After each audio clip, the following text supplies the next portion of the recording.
Tungkol sa pulong bukas ng umaga, kailangan mong nandun, Chloe. Mahalaga ang kagamitang ito sa ating kumpanya. Sa pulong ng kumpanya ngayon, ginamit ng intern ang impormasyon na nahanap niya sa Search It para akusahan ako ng hayagan na tumatanggap ako ng kickback tungkol sa presyo. Sige, lahat ang pangunahing kagamitan na binili ni Chloe ay nagkakahalaga ng 41,800,000 piso. Pero tiningnan ko, ang parehong modelo, parehong specs, ang average presyo sa merkado ay 24,200,000 piso lang. Chloe, itong pagkakaibang 17,600,000 piso, maling kalkulasyon ba o? May iba ka bang plano? Chloe, ang procurement ng kagamitang ito ay iyong proyekto. Ang pagkakaibang 17,600,000 piso. Hindi maliit na halaga iyan. Maaari ko bang makita ang impormasyong nahanap mo? Siyempre. Pareho nga itong modelo, parehong specs, pero ito ay parameter sheet lang, hindi presyo ng kontrata. Mr. Peterson, hindi ko personal na tina-target si Chloe. Sa tingin ko lang, ang pera ng kumpanya, pera pa rin iyon. Bawat sentimo ay dapat gastusin ng matalino. At ang pinag-aralan ko sa kolehiyo ay pamamahala ng supply chain. Kung ang kagamitang ito ay ibibigay sa akin, sigurado ako na mapapanatili ko ang gastos sa ilalim ng 24,200,000 piso. 24,200,000. Ang aking 41,800,000 ay bumibili ng kagamitan at ang kanyang 24,200,000 ay makina lamang. Wala itong kasamang anuman. Parang basurang metal. Mr. Peterson, ang presyong binanggit ni Mia. Mabuti na may ideya ang mga kabataan dahil sigurado ka, kung gayon, itong procurement ng kagamitan ay magiging responsibilidad mo. Chloe, iabot ang mga dokumento kay Mia. Iyon lang, tapos na ang pulong. Pasensya na Chloe, talagang pinahahalagahan ako ni Mr. Peterson.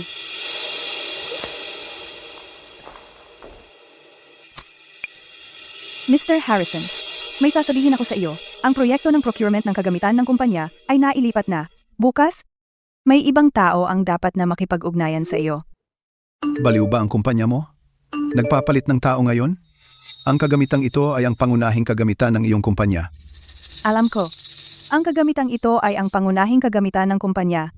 Pero si Mr. Peterson ay ibinigay ito sa isang bagong graduate, isang intern. Mga 2 linggo na ang nakalipas, tinawag ako ni Mr. Peterson sa kanyang opisina. Chloe, ang kagamitan sa ating mataas na katumpakan na kontrolado ng computer sentro ng makina ay sobrang luma na, hindi na kaya. Alam mo naman kung gaano ito kahalaga sa kumpanya. Oo, ang mga makinang ito ang pangunahing kagamitan para sa industriya ng precision manufacturing natin. Nakakaapekto rin ito sa yield rate ng 2 bagong linya ng produksyon sa susunod na taon at ang kapasidad ng produksyon. Mabuti, naiintindihan mo. Kung hindi natin ma-handle ang mga order sa susunod na taon, ang lugi ay hindi lang ilang milyong piso.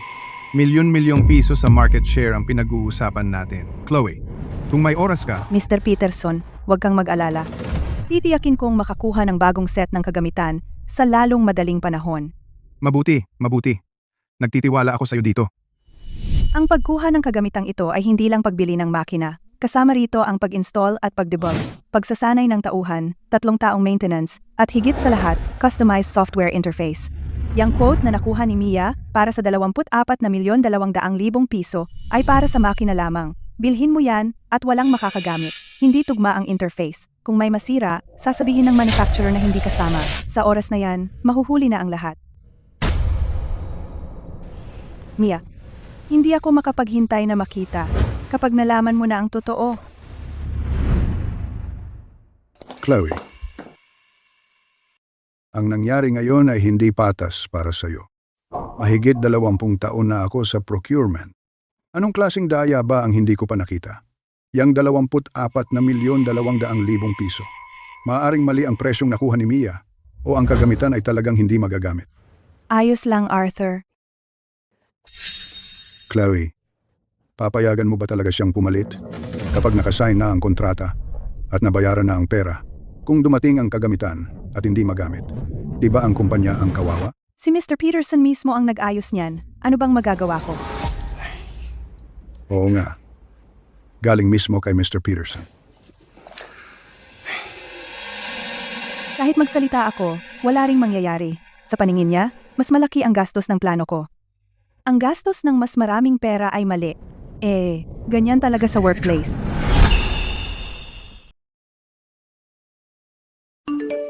Nakausap ko na ang Eastern CNC. Ang kanilang quote ay 23 milyon siyam, 180,000 piso. Ang Apex Machinery ay nag-quote ng 23 milyon 100,000 piso. Mas mababa ng 1,100,000 piso kaysa sa inaasahan. Mukhang ang supplier na ginamit ni Chloe dati ay talagang sobra ang singil. Hayaan ninyong ipaliwanag ko sa lahat. Sa ngayon, ang pinakamagandang quote ay 22,500,000 piso. Kumpara sa plano ni Chloe, mas mababa iyon ng 19,250,000 piso. Halos kalahati ng presyo.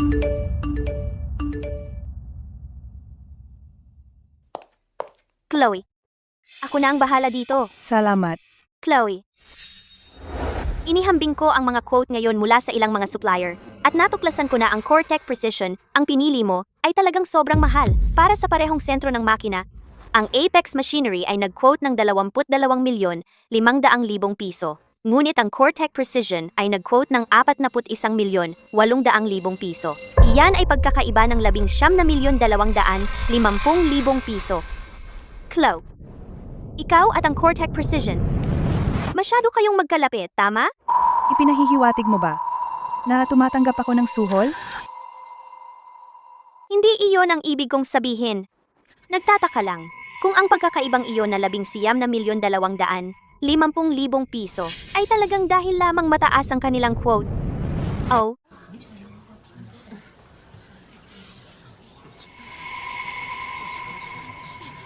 Ang Cortec Precision ay may kasamang 5 taong full warranty. Sila lang ang nag-aalok niyan sa bansa. Ang presyo ng Apex Machinery ay para sa makina lamang. Kung idadagdag ang buong pakete, aabot ito ng 46,20,000 piso. Iyan ay talagang 4,400,000 piso pa, Mia. Sa tingin mo ba ikaw ay isang matuwid na bayani? Sa tingin mo, nakatuklas ka ng karumihan at nabunyag ang malaking iskandalo? iniisip ko kung ano ang pinakamabuti para sa kumpanya. Oo naman. Mahusay. Sige, kung sa tingin mo ang supplier na natagpuan ko ay may problema, sige lang, at gawin kung ano ang sa tingin mo ay tama. Dahil si Mr. Peterson ay naibigay na ang proyektong ito sa iyo, kahit anong presyo ang iyong ibigay, kahit sinong supplier ang piliin mo, wala akong pakialam. Gayunpaman, may isang bagay na kailangan kong linawin ng maaga. Ano iyon? Ang batch na ito ng kagamitan ay nakakaapekto sa kapasidad ng 2 bagong linya ng produksyon sa susunod na taon. Bago mo pirmahan ang kontrata, basahin ang bawat sugnay ng maingat. Salamat sa paalala, Chloe. Huwag mag-alala. Anumang kontrata na pirmahan ko, ako ang buong responsable para dito. Chloe, nagsagawa kami ng masusing pagsusuri sa kagamitan ng Cortec at Apex Machinery. Ang kagamitan ng Apex Machinery ay hindi man lang nakakatugon sa mga kinakailangan sa precision, kaya hindi ka magsasalita ng kahit ano? Magkakaroon ba ito ng pagbabago? Oo nga. Narinig ko si Mia ay isang nangungunang nagtapos sa ibang bansa na bumalik na may makintab na degree. Si Mr. Peterson ay may mataas na pagtingin sa kanya. Nangungunang nagtapos sa ibang bansa, ha? Sino ang nakakaalam kung gaano talaga ito kahalaga? Tigilan na ang chismis. Bumalik na sa trabaho.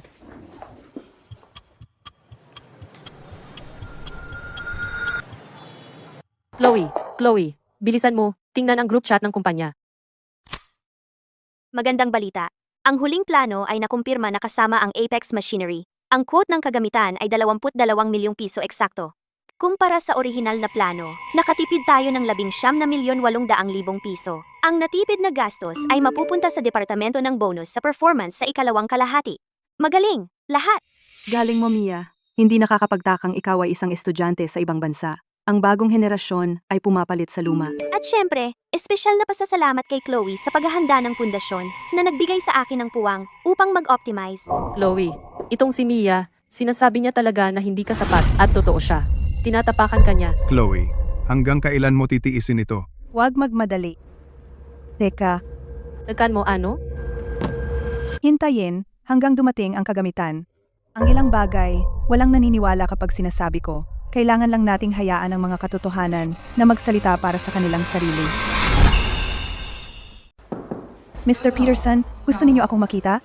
Chloe, maupo ka.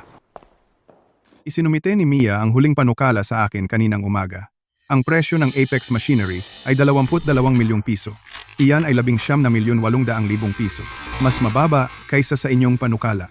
Binibigyan niya ako ng babala. Siyempre, ang pag-iipon ng pera sa procurement ng kagamitan ay maganda. Pero para sa pagkakaiba ng presyo na 19,800,000 piso, inaasahan kong bibigyan mo ako isang magandang dahilan. 6 na taon ang ibinigay ko sa taong iyon. Noong sinimulan niya ang dibisyon ng precision mula sa simula, nagpunta ako sa isang supplier patungo sa isa pa at itinayo ang buong sistema ng supply chain mula sa wala. Noong nakaraang taon, nang magkaroon tayo ng pagkabigo ng linya ng produksyon, nanatili ako kasama ang mga inhinyero sa paggawaan sa loob ng 2 araw at 2 gabi at hindi umuwi hanggang sa naayos ang problema. At ngayon, gusto niya akong magpaliwanag? Mr. Peterson, ang quote ng Cortec Precision ay 41,800,000 piso. Pero kasama rito ang maraming nakatagong gastos. Pag-customize ng software system, pagsasanay sa site ng mga inhinyero, isang 5 taong buong maintenance plan, at adaptasyon at modifikasyon para sa 3 bagong linya ng produksyon. Ang market value ng lahat ng mga add-on na ito ay lampas sa 13,20,000 piso. At ang quote ng Apex Machinery na 22 milyong piso ay para sa makina lamang. Hindi kasama ang mga iyon. Kinumpirma mo ba yan? Siyempre, ginawa ko. Kaninang umaga, ang taong namamahala sa gitnang rehiyon ng Apex Machinery tumawag sa akin pabalik. Kung pipiliin natin ang buong package, ang market price ay 46,20,000 piso. Ano? Imposible. Sinabi ni Mia na ang kontratang pinirmahan niya ay may kasamang lahat ng sumusuportang serbisyo. 22 milyong piso. Kasama na lahat. Nag-aral siya sa ibang bansa. At ang major niya ay supply chain. Ang isang simpleng clause. Na tulad niyan, imposibleng magkamali siya. Pero, Sige, tigilan na natin ito. Ang procurement ng kagamitan ay naipasa na kay Mia.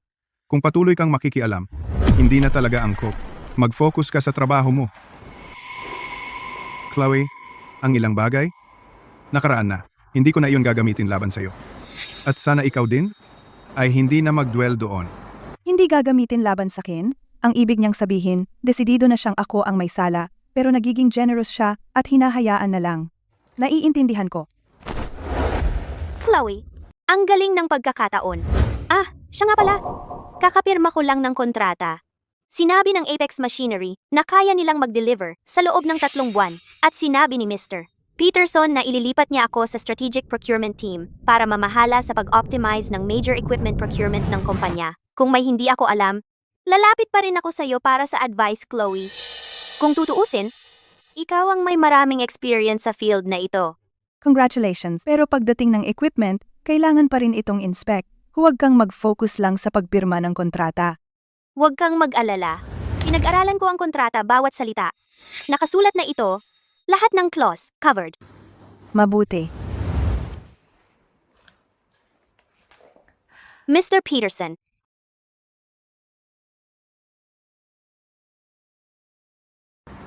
Mr. Harrison, free ka ba ngayong weekend? Gusto kitang ilibre ng pagkain.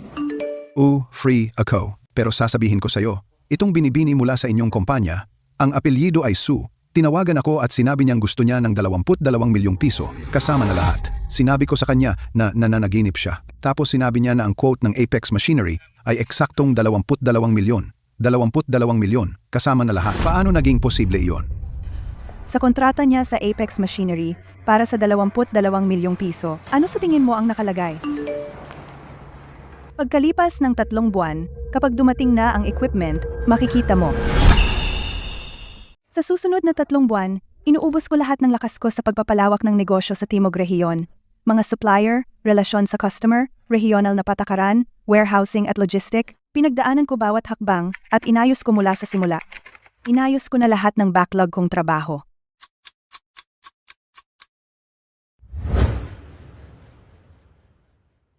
Chloe, araw-araw ka nang nag-overtime. Nag-iisip ka bang lumipat ng trabaho? Hindi. Anong ginagawa mo? Gumagawa lang ako ng sarili kong daan. Kapag handa na ang daan, kung mananatili o aalis ako ang pipili. Chloe, Mia, bata ka pa at napakatalino mo. Ilang beses kang pinuri ni Mr. Peterson sa pagpupulong ng buong kumpanya. Di ba? Sabado ni Mr. Peterson. Ambisyosa at determinado si Mia. Mas okay pa kesa dun sa mga malungkot na tusong tao. Siya ang gulugod ng paglago ng kumpanya natin. Chloe, iniinsulto ka nila. Hindi nila ako iniinsulto. Inuulit lang nila ang sinabi ni Mr. Peterson. Yun lang.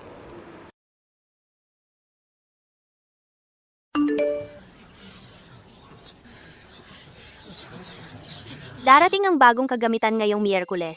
Ang mga inhinyero ng Apex Machinery sasabay sa pagdating ng shipment para sa pag-install at pagdebug.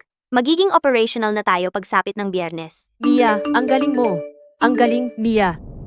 Ang totoong palabas magsisimula na. Uy, Arthur. Chloe, Darating ang kagamitan ngayong Miyerkules. Pwede mo bang ayusin ang inspeksyon?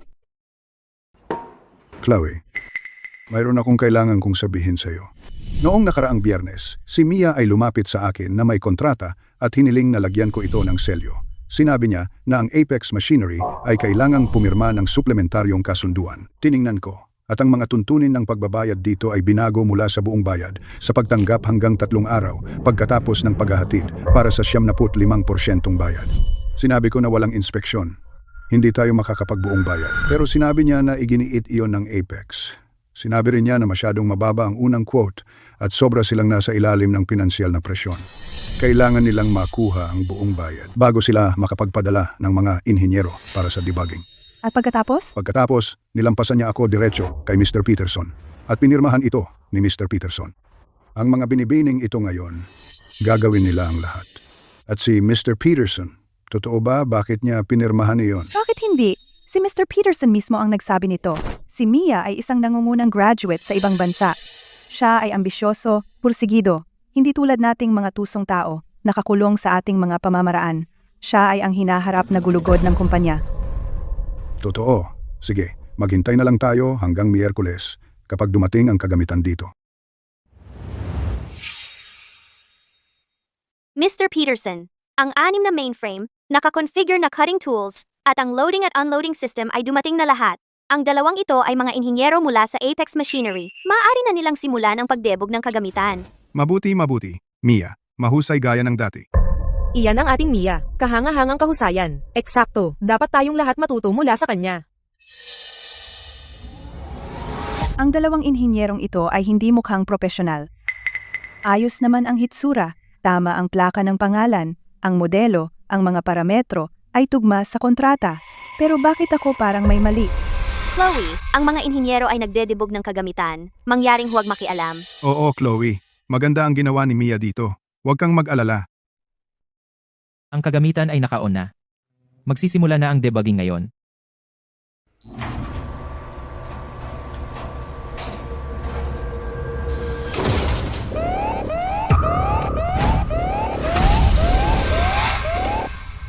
Nag-expire na ang autorisasyon ng system. Makipag-ugnayan po sa supplier para sa renewal. Makipag-ugnayan po sa supplier para sa renewal? Anong nangyayari? Mia, Mr. Peterson, ewan. Relax lang, okay? Kevin. Wala yang problema. Eto kasi, yung perang utang mo, hindi pa nababayad. Kaya kailangan mong mag-renew sa supplier. Wala yang problema. Itong mga to, maliit na bagay lang. Hindi makakaapekto sa launch nyo. Tama.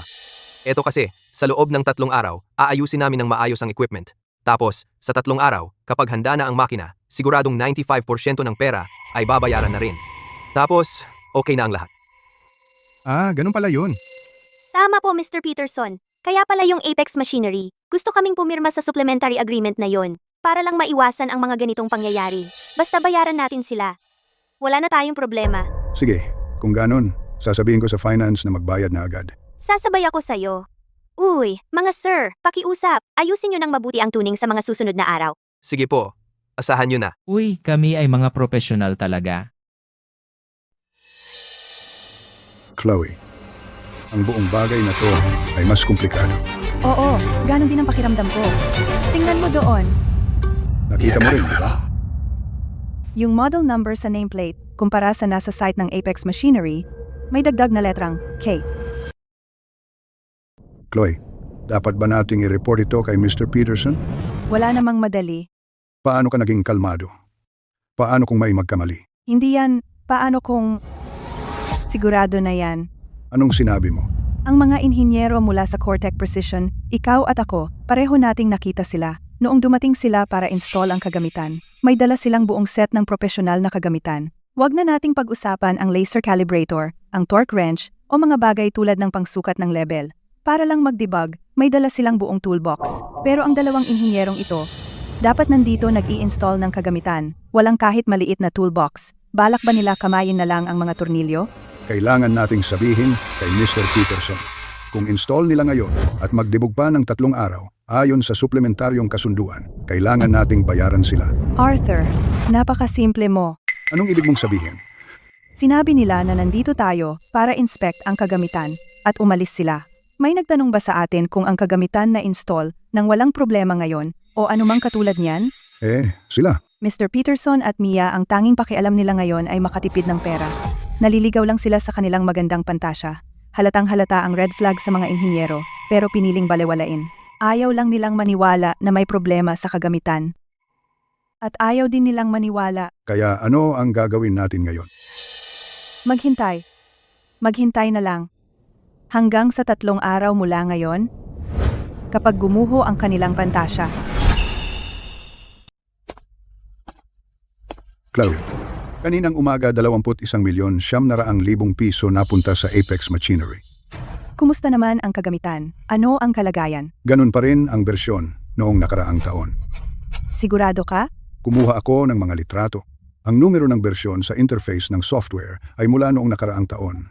Walang customized interface. Ang aming MES system hindi man lang makakonekta dito. Uy, Arthur, tungkol sa bagay na ito, nakausap mo ba si Mr. Peterson tungkol dito? Huwag mo na yang banggitin. Isang beses ko lang yon binanggit. At sinigawan ako dahil doon. Sinabi niya na tumatanda ako. Matigas ang pag-iisip ko.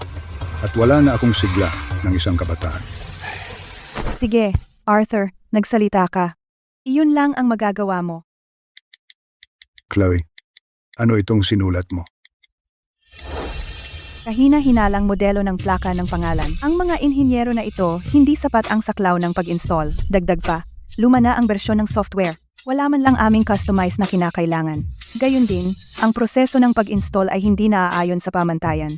Hindi nila kami binigyan ng ulat ng inspeksyon.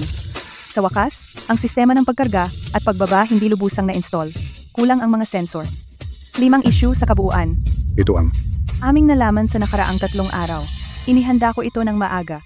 Para lang maging ligtas. Matagumpay na nagsimula ang makina. Umandar na ng maayos ang makina. Salamat. Talagang pinapahalagahan ko ang pagsisikap ninyo sa loob ng 3 araw na ito. Wala yun. Mia, huwag kalimutang bayaran ang balanse bukas. Huwag kang mag-alala. Hindi magiging problema ang balanse. Magaling, Mia. 22 milyong piso lang talaga ang nagastos mo para maayos ang bagong kagamitan na ito. Tama ba? Hindi lang yun, 3 araw lang ang inabot para ma-set up ang bagong kagamitan at mapaandar ito. Nakatipid sa oras at pera. Kaya pala tinatawag ka ni Mr. Peterson na batang talento. Chloe, ngayon, nakikita mo na lahat. Makita ang ano? Chloe, hindi ako tanga. Simula nang pumalit ako sa pwesto mo, alam mo na, puro mapanuyang komento ang binabato mo at ang passive-aggressive mo pa.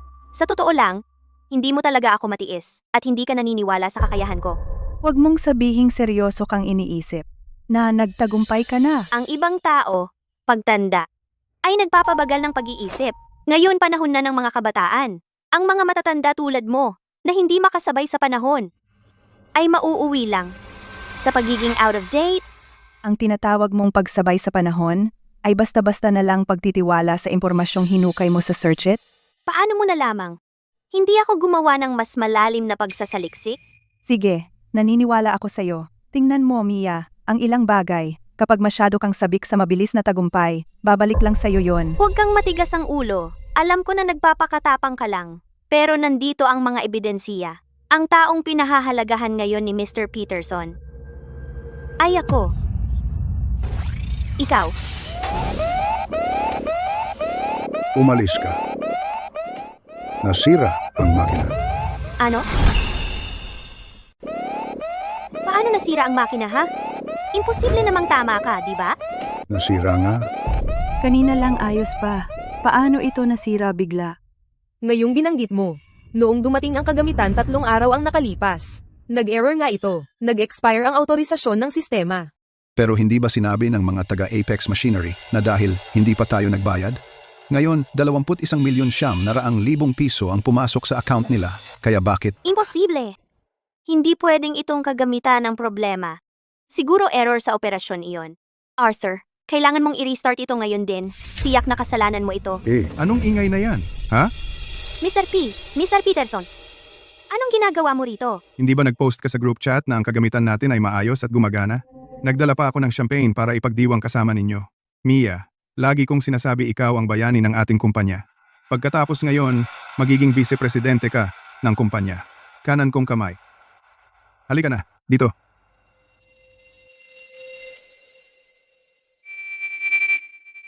Hey, malaking araw ngayon. Bakit ang lungkot ng lahat? Halika, ngumiti ka ng maliwanag. Halika. Ngumiti ka ngayon. Mr. Peterson, ang makina, ito'y.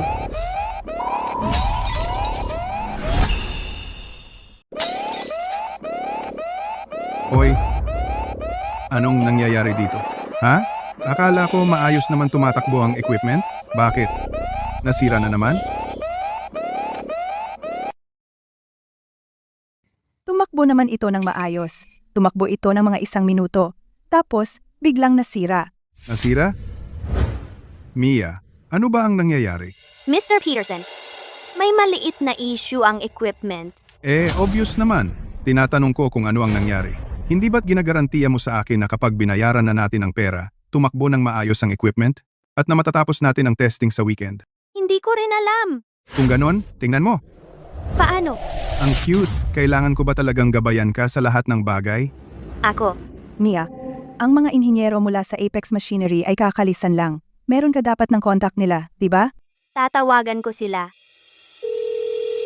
Kumusta? Ang numerong iyong dinyal ay nakapatay. Ano yan? Nakapatay. Hindi makontak. Hindi sila makontak. Mr. Peterson, hindi ko alam na mangyayari ito. Talagang hindi ko alam. Iyak, iyak, iyak. At naglalakas loob ka pang umiyak? May maayos ba ang pag-iyak? Ikaw ang may hawak sa makinarya. Dapat may numero ka ng Apex Machinery na Procurement Department. Subukan mo ulit. Gawin mo na ngayon. Kumusta? Ang numerong iyong dinyal ay pansamantalang hindi available. Walang sumasagot? Mangyaring subukan muli mamaya. Mr. Peterson, Mia, Mia. Noong araw, nakatayo ka mismo sa harap ko. Gumawa ka ng taimtim na pangako. Ginagarantiya mo na ang Apex Machinery ay talagang handa na. Yun lang ang dahilan kaya ako pinirmahan ang suplementaryong kasunduan. Pumayag akong bayaran sila ng 21,900,000 piso muna at bayaran ang balanse bukas. Pero tingnan mo ngayon. Ngayon, wala nang silbi ang mga makina. Ano ba ang dapat kong gawin? Ano ang mangyayari sa kumpanya? Mr. Peterson, ako ang mananagot. Mananagot? Alam mo ba na halos hindi na kaya ng lumang kagamitan? Kung hindi gagana ang bagong kagamitan, ang kumpanya ay hindi lang mawawalan ng daan-daang libong piso, kundi milyon-milyong piso sa market share sa susunod na taon. Kaano mo sasagutin yan?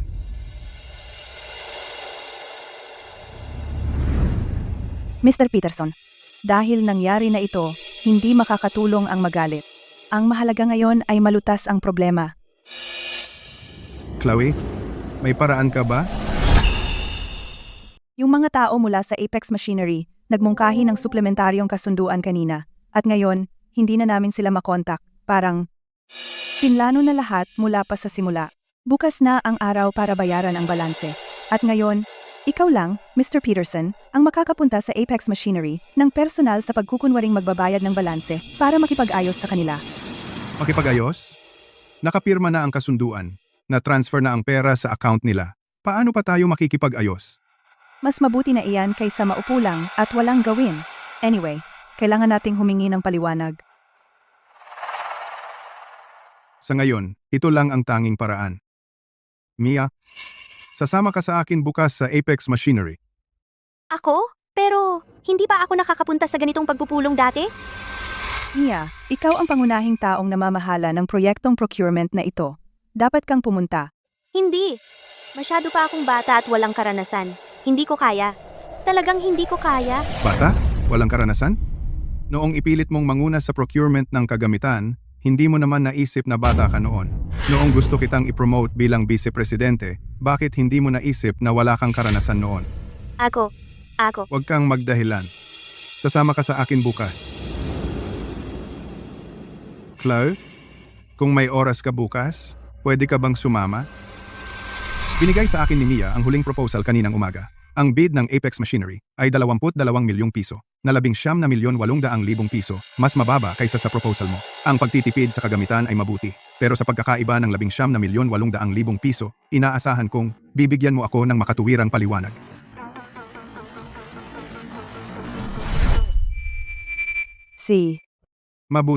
Mabuti iyan. Siyempre sasama ako. Naglaan ako ng malaking regalo para sa inyong dalawa.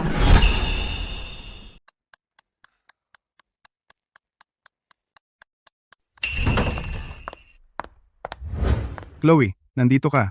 Nakasalubong mo ba si Mia sa daan? Hindi ko siya nakita. Hindi ba't dapat tayong magkita ng alas 9? Hindi siya dumating. Tinawagan ko siya ilang beses. Ayaw niya talagang sumagot. Baka natatakot siya? Akala ko si Mia ay matapang, masipag. At ngayon, hindi man lang niya kayang harapin ang mga kahihinatnan ng kanyang mga ginawa. Chloe, sa tingin mo ba, si Mia ay? Hindi ba tatlo kayo? Yung taong dati kong katrabaho, Miss Davis, bakit wala siya? Siya. Nastuk sa traffic. Kung hindi siya makarating, okay lang. Anyway, tungkol lang ito sa balanse. Mr. Peterson, ikaw ay isang malaking manlalaro. Nagbayad ka na ng 21,700,000 piso. Sigurado naman na hindi ito problema. Bakit ka pa nagpunta rito? Wag na nating hintayin siya. May ilang bagay kailangan nating linawin. Mr. Mitchell, yung batch ng kagamitan mula sa inyo ay sa amin lang ng maikling panahon nang masira ito. Ngayon, ang inyong Apex Machinery. Kailangang magbigay sa amin ng isang makatwirang paliwanag. Paliwanag para saan? Ang alam ko lang ay, ngayon ang araw ng June ng balanse, ayon sa kontrata. Noong narito ang mga engineer namin, bakit walang problema ang kagamitan? Pagkaalis nila, biglang nasira. Sinusubukan mo bang umatras? Ano? Naghahanap ng gulo? Ikaw. Mr. Mitchell, noong nasira ang makina, nagpapakita ito ng error code. Nag-expire ang autorisasyon ng sistema. Mangyaring makipag-ugnayan sa supplier para sa renewal. Ano ang ibig sabihin nito? Naiintindihan mo, di ba? Miss Bennett, ano bang gusto mong sabihin? Chloe May, nahanap ka ba? Nakita namin ni Arthur na ang gamit ng kumpanya nyo ay software pa noong nakaraang taon. Kailangan nito ng pag-renew ng ikatlong partido. Bayad taon-taon. Tama ba? Ano? Ano kung ganun? Ano kung ganun? Taon ng renewal. Maglalak ang kagamitan kung hindi mag-renew. Kapag nakalak na, ang buong makina ay magiging tambak na lang ng kalawang. Tingnan mo ang gamit ng Cortec Precision. Ang alok nila ay permanenteng pag-renew. Ang ginagawa mo ay halatang pangingikil. Mr. Peterson, hindi mo masasabi yan. Paanong naging pangingikil yan? Ito ay paraan ng autorisasyon ng software. Maliwanag naman sa kontrata. Noong pumirma si Miss Davis ng kontrata, hindi niya man lang binasa, pinirmahan lang. Ngayon, pupunta kayo rito at magtatanong tungkol sa taon ng bayad. Babaliwala kayo sa usapan? Ano? Nakasulat naman lahat sa kontrata. Kung ayaw mo maniwala, eto ang kontrata. Tingnan mo mismo. Kaya pala hindi siya pumunta ngayon. Mukhang umuwi si Mia at binasa ang kontrata. Napagtanto niyang hindi niya binasa ng mabuti ang mga termino at tumakas na lang. Personal na pagkakamali ito ni Mia. Wala itong kinalaman sa ating kumpanya. Mr. Peterson, hindi ganyan makipag-usap. Tatanungin kita ng isa. Hindi ba ikaw mismo ang pumili kay Miss Davis bilang procurement manager ng proyekto? Oh. Ang opisyal na selyo sa kontratang ito. Selyo ba ito ng inyong kumpanya? Oh. Yun na. Noong si Miss Bennett ang namamahala, ang quotation ng Cortec Precision ay 41,800,000 piso, tama? Tama. Ayan, napatunayan na. Kayo ang nagpalit ng namamahala sa proyekto at tinapos ninyo ang kontrata sa Cortec Precision. Wala naman akong nagtututok ng baril sa inyo para pumirma sa akin. Basta na lang ba namin tatanggapin ang malaking lugi? Mr. Peterson, sige na nga. Bakit kayo nalugi? Kalkulahin ko para sa inyo. 1,100,000 piso bawat makina. 6 na makina, 3 taon, ay 19,800,000 piso. Dagdag pa ang 22 milyong piso na binayad na ninyo. Ang kabuuan ay 41,700,000 piso. Tingnan ninyo, ang quotation ng Cortec Precision ay 41,800,000. Mas mura pa rin ako ng 1,100,000. Hindi ba dapat kayong dalawa magpasalamat sa akin? 1,100,000 piso lang. Noong gusto akong palitan ni Mr. Peterson at magpalit ng kasosyo, pinaghinalaan pa niya akong tumatanggap ng kickback. Dahil ang proposal ni Mia ay 22 milyong piso lamang. Nakaipon iyon ng eksaktong 19,800,000 at ngayon, bumababa tayo sa 1,100,000. Mr. Mitchell, sandali lang. Ang quotation ng inyong kumpanya ay hindi kasama ang maintenance, hindi kasama ang pagsasanay, at walang kasamang value-added services. Presyo lang iyan ng makina lamang. Kung isasama ang mga gastos na iyan, ang presyo sa merkado ay aabot ng hindi bababa sa 44 na milyong piso, hindi ba? 44 na milyon? Tingnan mo, lahat ng specs ng device nasa kontrata. Ngayon, pirmado na ang kontrata, at pirmado na rin ang suplementaryong kasunduan. At ngayon, due na ang balanse. Lalaro ka ng marumi sa akin? Paano ko malalaman na kailangan namin ng daming pera para lang mapaandar yun? Tsaka, wala lang talagang ganung pera ang kumpanya ko ngayon.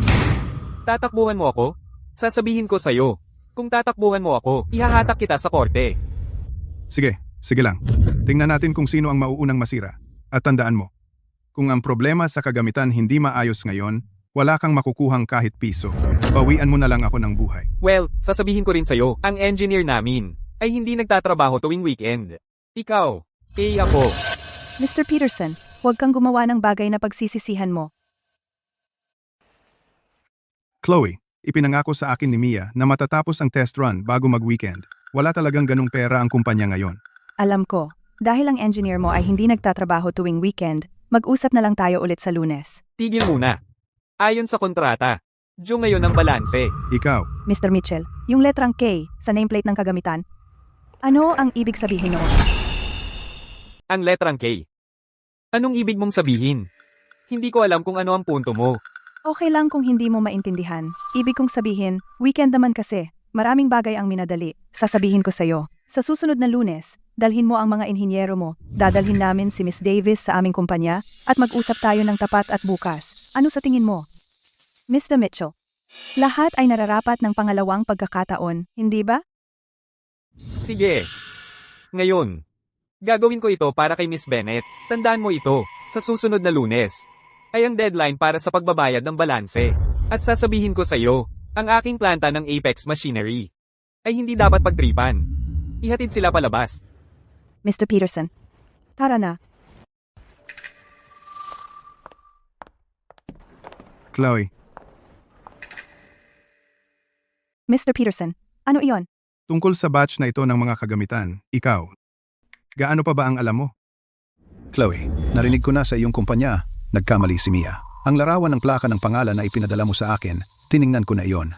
Ang batch na iyon ng mga kagamitan mula sa Apex Machinery, ang mga K-Series, ay ang kanilang binagong makina mula sa inventaryo. Ang kanilang precision ay hindi man lang katumbas ng kanilang sariling pinakabagong makina para sa nagsisimula. Tungkol dito, alam mo ba? Binagong makina? Tama iyan. Sa madaling salita, kapag pinagsama-sama mo, napunta si Mia sa paggastos ng 41,700,000 piso para bumili ng isang batch ng mga payak na mga binagong makina. Nagabala ka pa para humanap ng taga Cortec Precision at magtanong-tanong tungkol sa sitwasyon. Malamang marami kang sinaliksik, di ba?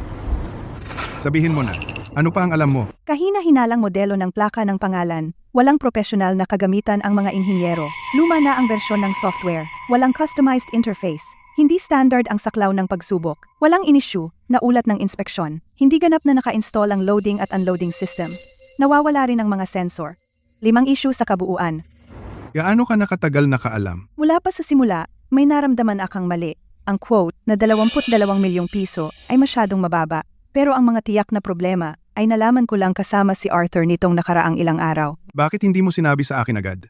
Ano? Naghihintay ka lang ba na makita akong magmukhang tanga? Mr. Peterson, hindi ko pa ba sinabi sa iyo? Mr. Peterson, ang quote ng Cortec Precision ay 41,800,000 piso, pero kasama na rito ang maraming nakatagong gastos.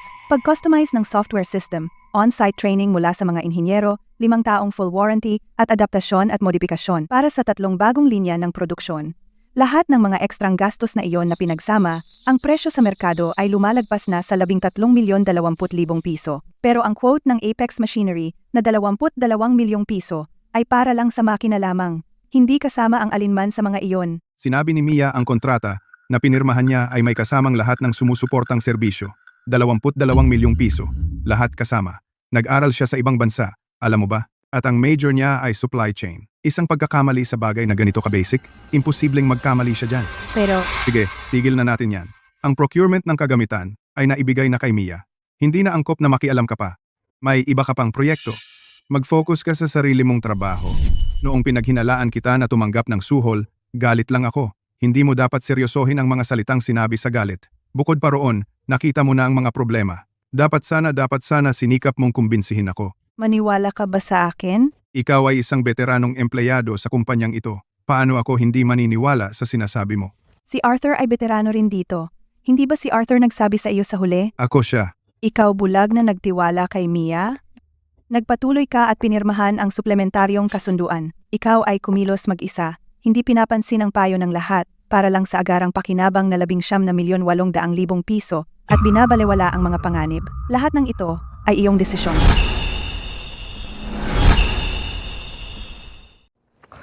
Sige. Okay, aminin ko na kasalanan ko. Masaya ka na? Ngayong ganito na ang sitwasyon, nagsisisi na ako. Anong ang gagawin natin ngayon? Hey, Hintayin na lang natin ang Lunes. Tapos magkita tayo sa Apex Machinery. Pero sa pagkakataong ito, kailangang nandoon din si Mia. tama ka.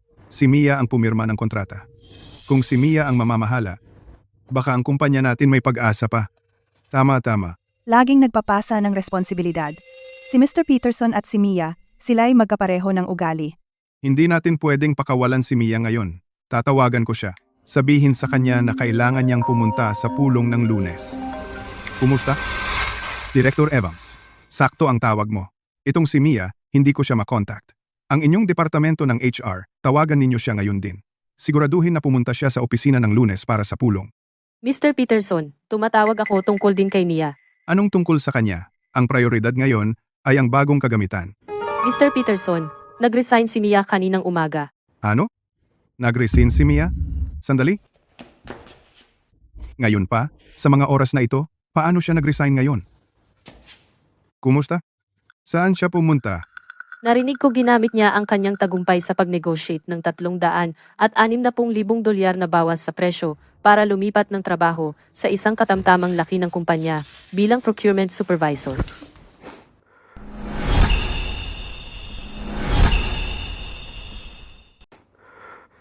Umalis si Mia.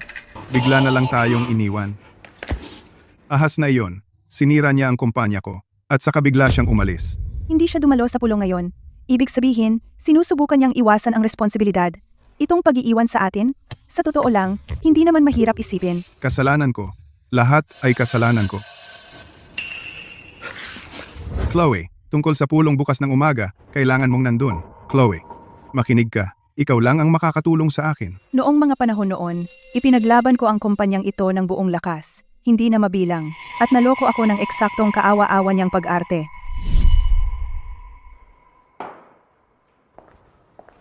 Chloe, Mr. Peterson, masyado ng gabi.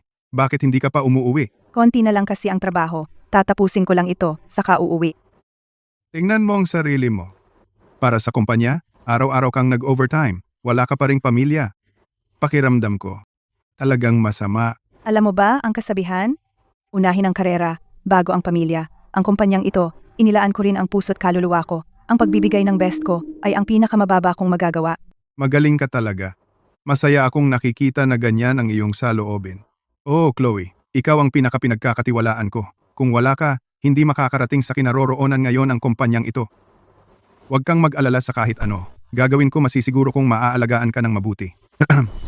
Siguradong nababaliw na ako para maniwala sa kanyang mga kasinungalingan.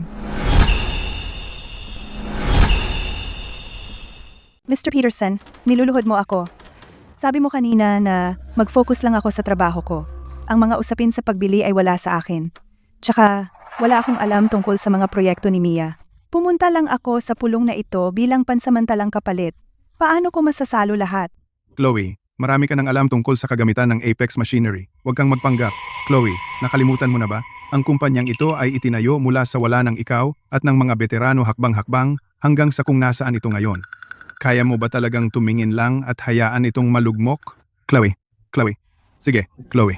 Kung matutulungan mo ang kumpanya na malampasan ang krisis na ito, ipinapangako ko na ang posisyong vice-presidente na para sana kay Mia ay sa iyo. Kung ganoon, wala na yata akong magagawa kundi magsikap. Susubukan ko. Sasabak ka na? Kung gayon, tungkol sa pulong ng Lunes ng umaga. Dadaan ako. Hindi lang iyon, masisiguro ko rin na isasama ko si Mia. Oh, magaling. Chloe, alam ko na. Ikaw pa rin ang pinakamaaasahan. Mr. Harrison, Chloe, nandito ka na pala. Maupo ka. Chloe, balita ko na lahat tungkol sa mga nangyayari sa inyong kumpanya. Napalitan ka ba ng role ng bagong intern? At saka sinimulan ka na bang targetin ng boss? pinaghinalaan ako ng boss na kumukuha ng suhol.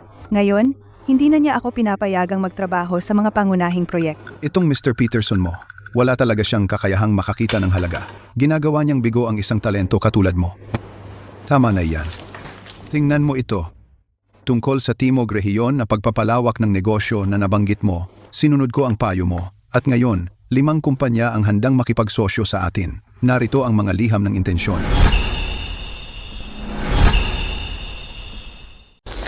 Mukhang maganda, Mr. Harrison. Ito ay isang magandang simula. Pero narinig ko na si Mia mula sa inyo ay umalis na.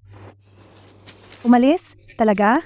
Kung tutuusin, nakatipid siya sa kumpanya ng 19,800,000 piso sa mga gastos sa pagbili. Sa ganoon lang, makakapagpahinga siya ng 3 taon. Yung Mr. Peterson nyo, malamang nasisiraan na ng bait. Pero saka na, deserve niya rin naman. Chloe, si Mia ang nagpasimula ay umalis na. Ikaw, ano? Ako? Oo, ang kasalukuyang investor natin para sa unang round ay handang magbigay ng 55 milyong piso para sa financing. Pero may isang kondisyon. Kailangan mong lubos na mag-commit. Para sa isang tulad mo na may talento, ang manatili sa basurang kumpanyang iyan ay isang malaking sayang ng buhay mo. Ibig mong sabihin, Sa unang round, bibigyan kita ng 15%. Magbitiw ka at magsimula ng sarili mong negosyo. Pagkatapos, ikaw at ang Cortec Precision ay magkakaroon ng tunay na pantay na partnership. 15%? Mukhang magandang alok iyan. Hindi ka ba magsisisi? Sasabihin ko sa iyo ng diretsyo, ang daming perang iyan, masakit din para sa akin. Pero para makuha ang isang tulad mo bilang kasosyo, sulit naman. Mr. Harrison, ang iyong sinseridad, nararamdaman ko, pero hindi pa tamang panahon. Kumakatok na sa pintuan mo ang pagkakataon. Kaya ano pang hinihintay mo? Isang pagkakataon na yumaman ay dumiretso sa iyong kandungan at naghihintay ka pa rin. Sinabi ko na kay Mr. Peterson na, sa Lunes, pupunta ako sa Apex Machinery para sa kanya, para tulungan ang kumpanya na makabangon. Ano ang sinabi mo? Chloe, baliw ka ba? Hindi mo ba alam ang gulo ng kumpanya mo ngayon? Siyempre, alam ko, lahat ng 6 na makina ay mga refurbished unit. Nakalock ang software. Ang bagong linya ng produksyon hindi man lang tumatakbo. Sa pagkakaalam ko, ang lumang kagamitan ay tatagal ng hanggang 4 na buwan. Sa unang kalahati ng susunod na taon, hindi bababa sa 330 milyong piso ang mga order ang mawawala. Hindi lang ako ang nakakaalam nito. Alam din ni Mr. Peterson iyan. Kaya may paraan ba si Mr. Peterson para ayusin iyan? Kilala ko siya. Kung may paraan siya para ayusin iyan, hindi siya lalapit sa akin na parang nagmamakaawa. Kung ganoon, bakit mo siya tinutulungan? Matapos ang lahat ng ginawa niya sa iyo, gaano kasakit iyon? Hindi mo pa ba siya nalilimutan? Sino ang nagsabing, tinutulungan ko siya? Sinabi mo lang tutulungan mo ang kumpanya na ayusin ang mga problema nito. Hindi ba iyon pareho ng pagtulong sa kanya? May, pagkakaiba ba? Ang kumpanya ay kumpanya. Si Mr. Peterson ay si Mr. Peterson. Hindi alam ni Peterson ang tama at mali. Wala siyang respeto sa akin, kaya wala akong kailangan na respetuhin siya. Ngunit ang kumpanyang ito, talaga, itinayo ko ito mula sa simula. Kaya ano ang plano mo? Dahil hindi niya nirespeto ang itinayo ko, gagamitin ko ang pagkakataong ito para tuluyan siyang palayasin. Kunin ang kumpanya. At ilagay sa sarili kong mga kamay.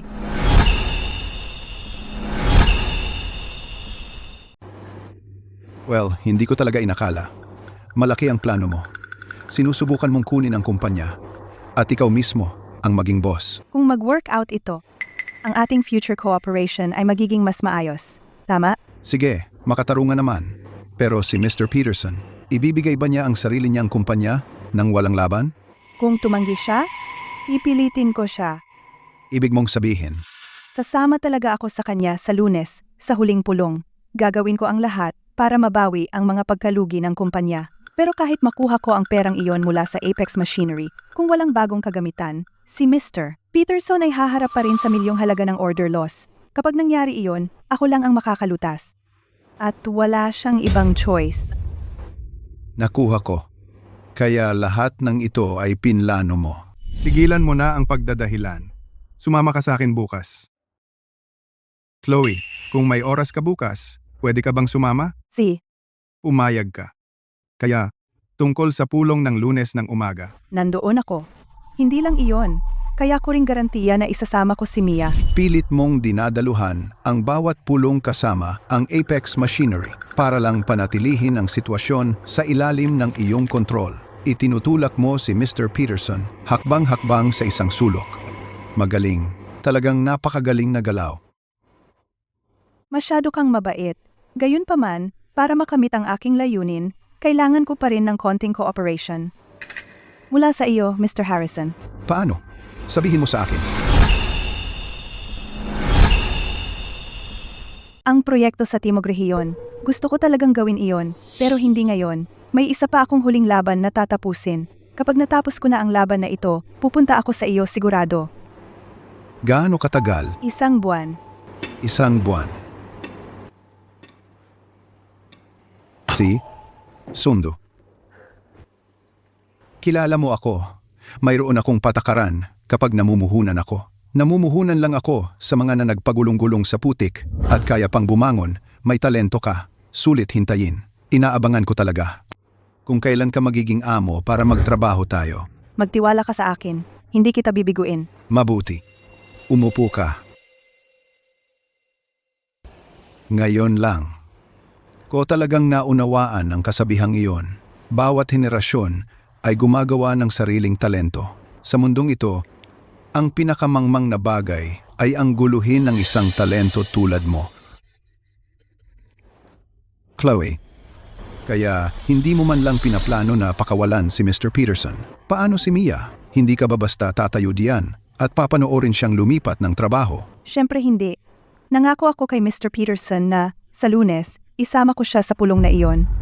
Pero, hindi na si Mia empleyado mo. Paano mo siya haharapin? Hindi ba niya ginamit ang tagumpay ng pagligtas sa kumpanya ng 19,800,000 piso para magpakasaya sa karangalan? Pagkatapos ay pupunitin ko ang maskara niya at ipapakita sa lahat kung sino talaga siya.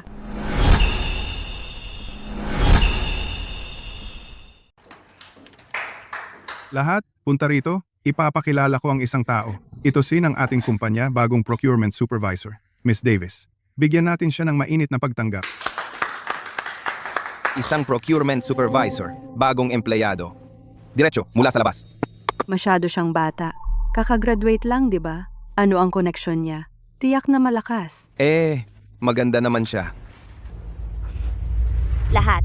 Alam ko, bata ako. Mga kasamahan, baka hindi pa kayo tiwala sa akin. Ngunit hinihiling ko sa inyo na magtiwala sa kakayahan ko. Kumpiyansa ako. Kaya kong dalhin ang kumpanya sa mas mataas na antas. Si Miss Davis ay nagtapos sa isang nangungunang paaralan, Kapata.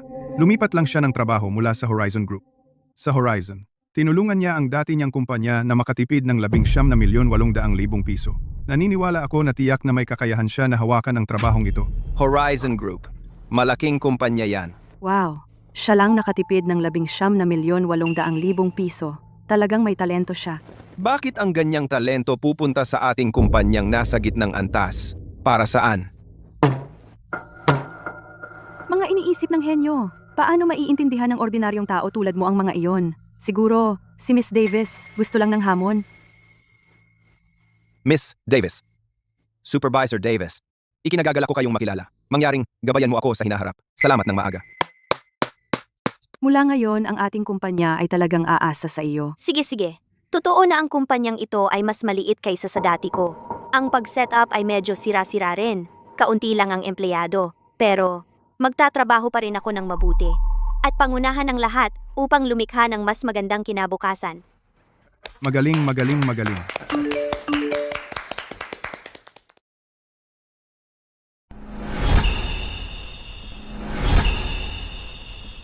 Pero, gagawin ko rin ang lahat para gabayan kayong lahat at lumikha ng mas magandang bukas.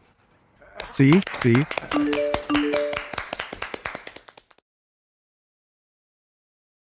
Kahit na itong munting kumpanya ay medyo mababa para sa akin, at least alam ng mga tao rito ang kanilang lugar. Hindi ka panipaniwala si Mr. Peterson dahil pumayag siya sa proseso mismo. Kaya ako ay nagkamali ng kaunti. Karapat-dapat ba talaga ito sa lahat ng gulo? Buti na lang nakaalis ako sa tamang oras at hindi ako napasalo kay Mr. Peterson. Ayos lang iyon, masyado kayong mababait.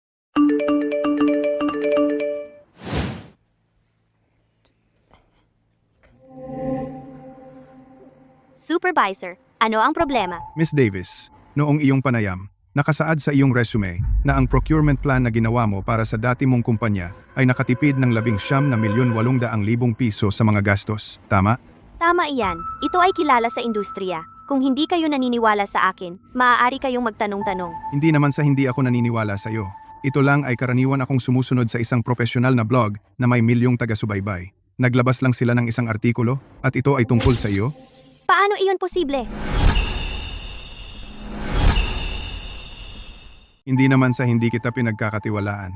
Eto kasi, sinusundan ko ang isang profesional na blog na may milyong tagasunod. Nag-post lang siya. Tungkol ba sa iyo ang post na ito? Hindi, imposible. Kahapon lang ako nagbitiw.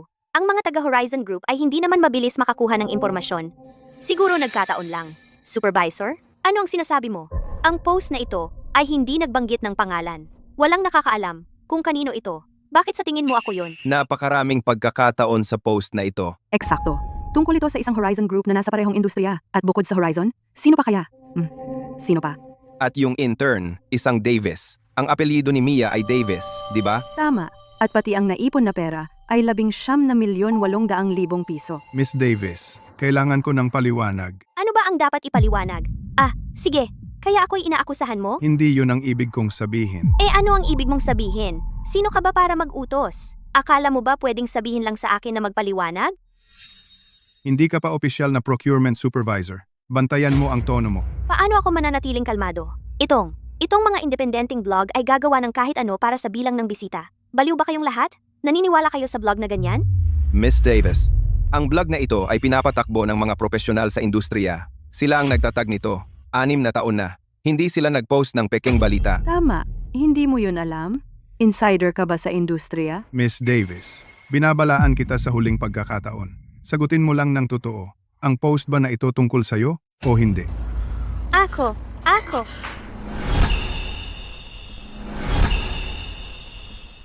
Miss Davis, huling babala. Sabihin mo na lang at sagutin mo ako ng totoo. Ang artikulong ito, tungkol ba ito sa'yo o hindi? Ako. Kung totoo ang sinasabi ng artikulong ito, sa totoo lang, sa panlabas, nailigtas mo ang kumpanya ng 19,800,000 piso. Pero sa totoo, pinatuyo mo sila ng milyon-milyon. At sa huli, iniwan mo na lang ang kumpanya. Kaya, ang tulad mo, hindi ka namin kukunin. Tapos, Sino ba ang pinagsasalitaan mong passive-aggressive? Sige, kahit tungkol sa akin ang artikulong ito, ano naman? Baka ang sumulat ginawa lang yon para siraan ako. Siraan ka? Ang taas naman ang tingin mo sa sarili mo, di ba? Tama. Hindi sila bobo. Kung gumawa sila ng kasinungalingan, siraan ba naman ang sarili nilang reputasyon? Pwede pa nga silang mademanda dahil sa paninirang puri? Tsaka, sino ka ba? Isang vlogger na may mahigit 1,000,000 followers. Bakit ka nila babanggain? sige, dahil inamin mo na mismo, sinasabi ko sa'yo ngayon, tanggal ka na. Anong sinabi mo? Sa anong dahilan? Bakit mo ako tinatanggal? Bakit? May kapal ka pang magtanong yan? Kalimutan mo kung gaano kalaki o liit ang pagkakamali mo, isang baguhan kakagraduate lang sa kolehiyo, kung hindi dahil nailigtas mo ang dati mong kumpanya ng 19,800,000 piso, bakit mo ba akala pumasok ka bilang procurement supervisor? Alam mo ba sa sarili mo? Peking resume? At tingin mo tama ka? Pero hindi mo naman... Amo, maawa ka naman. Kung matanggal ako ng ganun-ganun lang, ang reputasyon ko sa industriya masisira ng tuluyan. Wala akong pakialam. Ikaw! Hindi problema ko. Ikaw! Tumingin ka sa salamin, di ba? Itong munting kumpanya mo. Kung hindi ako nagkamali dati, sa aking edukasyon, hindi na ako bababa para pumunta rito. Sakto. Masyadong maliit ang kumpanya namin. Hindi kayang tanggapin ang tulad mong malaking tao. Seguridad, ilabas mo siya dito. Ano ginagawa mo? Bitawan mo ako! Labas? Opo, sir. Huwag mo akong hawakan. Bitawan mo! Umalis ka. Kung hindi ka aalis ngayon, tatawagan namin ang seguridad. Okay? Lumayo ka. Ikaw, babayaran mo ito. Paano ito nangyari? Paano ito nangyari? Dahil lahat sa stupid na vlog na iyan, sumusumpa ako. Kung hindi dahil dito, hindi ko sana.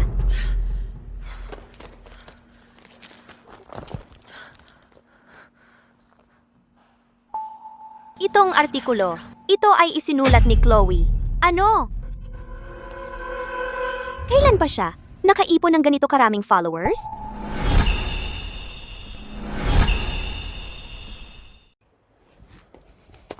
Chloe, anong gusto mo? Ikaw ay... Mia? Ang kapal mo magpakita sa opisina? Sumama ka sa akin. Chloe, ikaw ba ang nag-post ng artikulong ito? So nakita mo na, nagustuhan mo ba ang regalo ko? Bakit mo ginawa ito? Kahit na kinuha ko ang trabaho mo, nagbitiw na ako. Wala ka nang pakialam doon. Bakit mo ako hinahabol ng ganito? Ha? Hindi kita hinahabol. Basta, ang sitwasyon mo ay klasikong halimbawa. Sigurado, isinulat ko lang ang mga katotohanan para ang mga tao sa industriya ay matuto mula rito. Paano iyon pag-atake sa iyo? At, sa halip na puntahan ako para sisihin, dapat mong isipin ang tungkol sa iyong ginawa.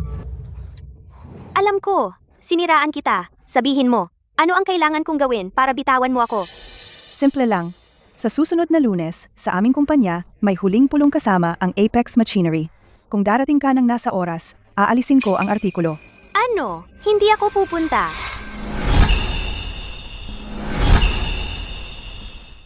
Alam ko, binigo kita. Sabihin mo lang, anong gusto mong gawin ko? Para lang pakawalan mo ako.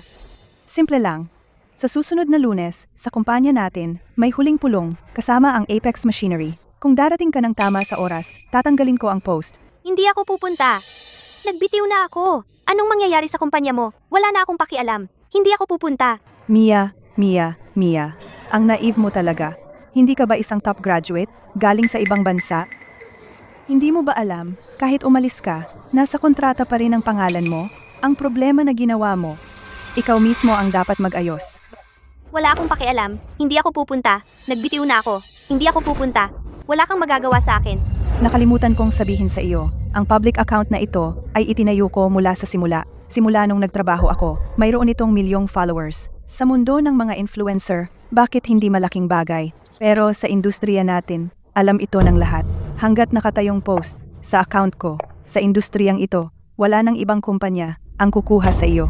Banta ba yan? Hindi yan banta. Sinasabi ko lang sa iyo kung ano ang haharapin mo. Anong gagawin ko? Kung hindi ako pupunta, paano ako makakahanap ng trabaho? Pero kung pupunta ako, hindi ako papakawalan ni Mr. Peterson. Hindi ako pupunta. Natatakot ako. Talagang natatakot ako. Mia, kung seryoso ka man o hindi, dahil tinawag mo akong Chloe, bibigyan kita ng huling leksyon. Ang pagkakaiba ng lipunan at paaralan ay, gusto mo man o hindi, ang mga pagkakamaling nagawa mo, ikaw ang dapat managot. Magkita tayo sa opisina sa Lunes. Tapos na ang klase.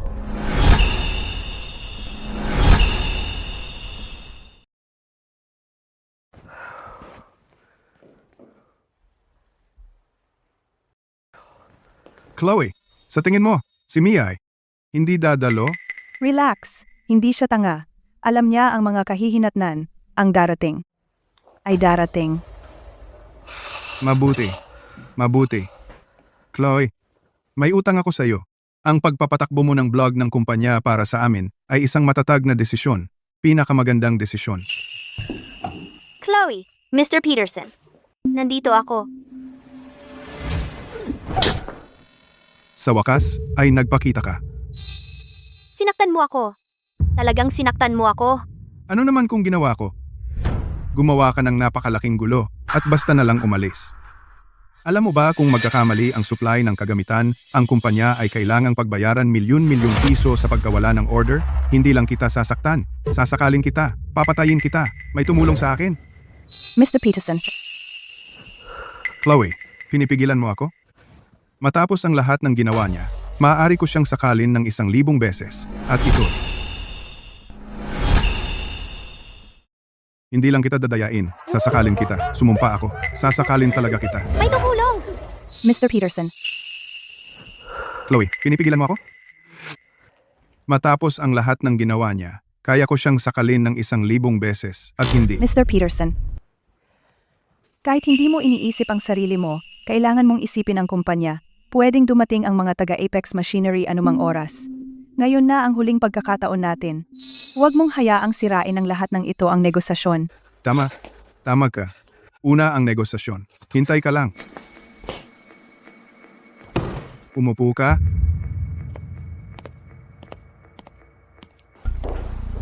Mr. Peterson ng Horizon Group. Oo, ako nga. Galing ako sa Apex Machinery, direktor ng legal, kit ng rehiyon. Ang pangalan ko ay Lawson.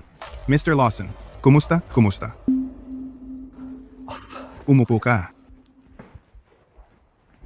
Mr. Lawson, ngayon, tinipon ko ang lahat dito para malutas ang issue tungkol sa bagong kagamitan minsan at para sa lahat, tungkol naman sa kompensasyon. Kompensasyon? Mr. Peterson, sa tingin ko ay may maling pagkakaintindi. Narito kami ngayon hindi upang talakayin ang anumang kompensasyon. Kabaligtaran, narito kami ngayon upang mangolekta ng karagdagang bayarin mula sa inyo. Ano ang sinabi mo? Ang kagamitang ibinigay ninyo ay ganap na hindi magamit ngayon. Maaaring hindi namin maabot ang deadline ng order. Sapat na hindi kayo nagbibigay ng kompensasyon. Ngayon gusto nyo pang singilin kami ng dagdag bayad? Mukhang, handang-handa ang Apex Machinery. Maaari ko bang itanong, tungkol sa inyong pahayag na hindi magamit ang kagamitan, ano ba talaga ang ibig sabihin niyon? Anong sinabi mo? Yung kagamitan na ibinigay mo ay talagang hindi magamit ngayon. Baka hindi namin maabot ang deadline. Hindi lang kayo nagbayad ng kompensasyon. At ngayon gusto nyo pang maningil ng dagdag? Ganoon ba? Kaya pala handa ang Apex Machinery. Tatanungin kita, kapag sinabi mong hindi magamit ang kagamitan, anong ibig sabihin yan? Yung kagamitan nyo ay kumukonekta sa third-party software. At ngayon kailangan pa naming magbayad ng taunang bayad? Hindi ba't pambabaklas iyon? Isang scam. Hindi tama iyan. Yung kagamitan na binili ng kumpanya nyo ay malinaw na nakasaad sa kontrata na ang software ng sistema ay modelo ng taunang autorisasyon. Ang mga nauugnay na probisyon ay nasa dokumento. Sa tingin ko, hindi naman talaga hindi magamit ang kagamitan.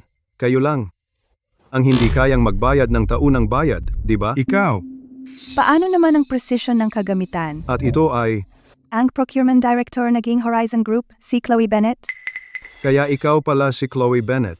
Mukhang pagkatapos ng huling beses, ako ay minarkahan ng Apex Machinery bilang kanilang pangunahing banta. Nakakainteresante iyang tanong, Miss Bennett. Ang inyong inspection team ay gumugol ng 3 araw sa aming planta nang hindi man lang nagsuot ng guwantes. Talagang mapapaisip ka sa kanilang profesionalismo, di ba? Yung presisyon ng kagamitan. Ang Apex Machinery ay taimtim na nangangako bago lumabas ng pabrika. Lahat ng kagamitan ay pumasa sa quality inspection. Ang precision nito ay ganap na umaabot sa standard ng pabrika. Kung naniniwala ang inyong kumpanya na hindi sapat ang precision, maaari kayong humingi ng third-party inspection. Kami ay ganap na makikipagtulungan. Pero ang kontrata ay kontrata. Sumusunod lang kami sa kontrata. tigilan mo na yung kalokohan. Sabihin mo sa akin, ano raw ba itong tinatawag na dagdag na bayad? Ano iyon? Mr. Peterson, tingnan niyo po. Ang kontrata ng procurement ng kagamitan, Artikulo 11, Section 3. Paano nangyari ito?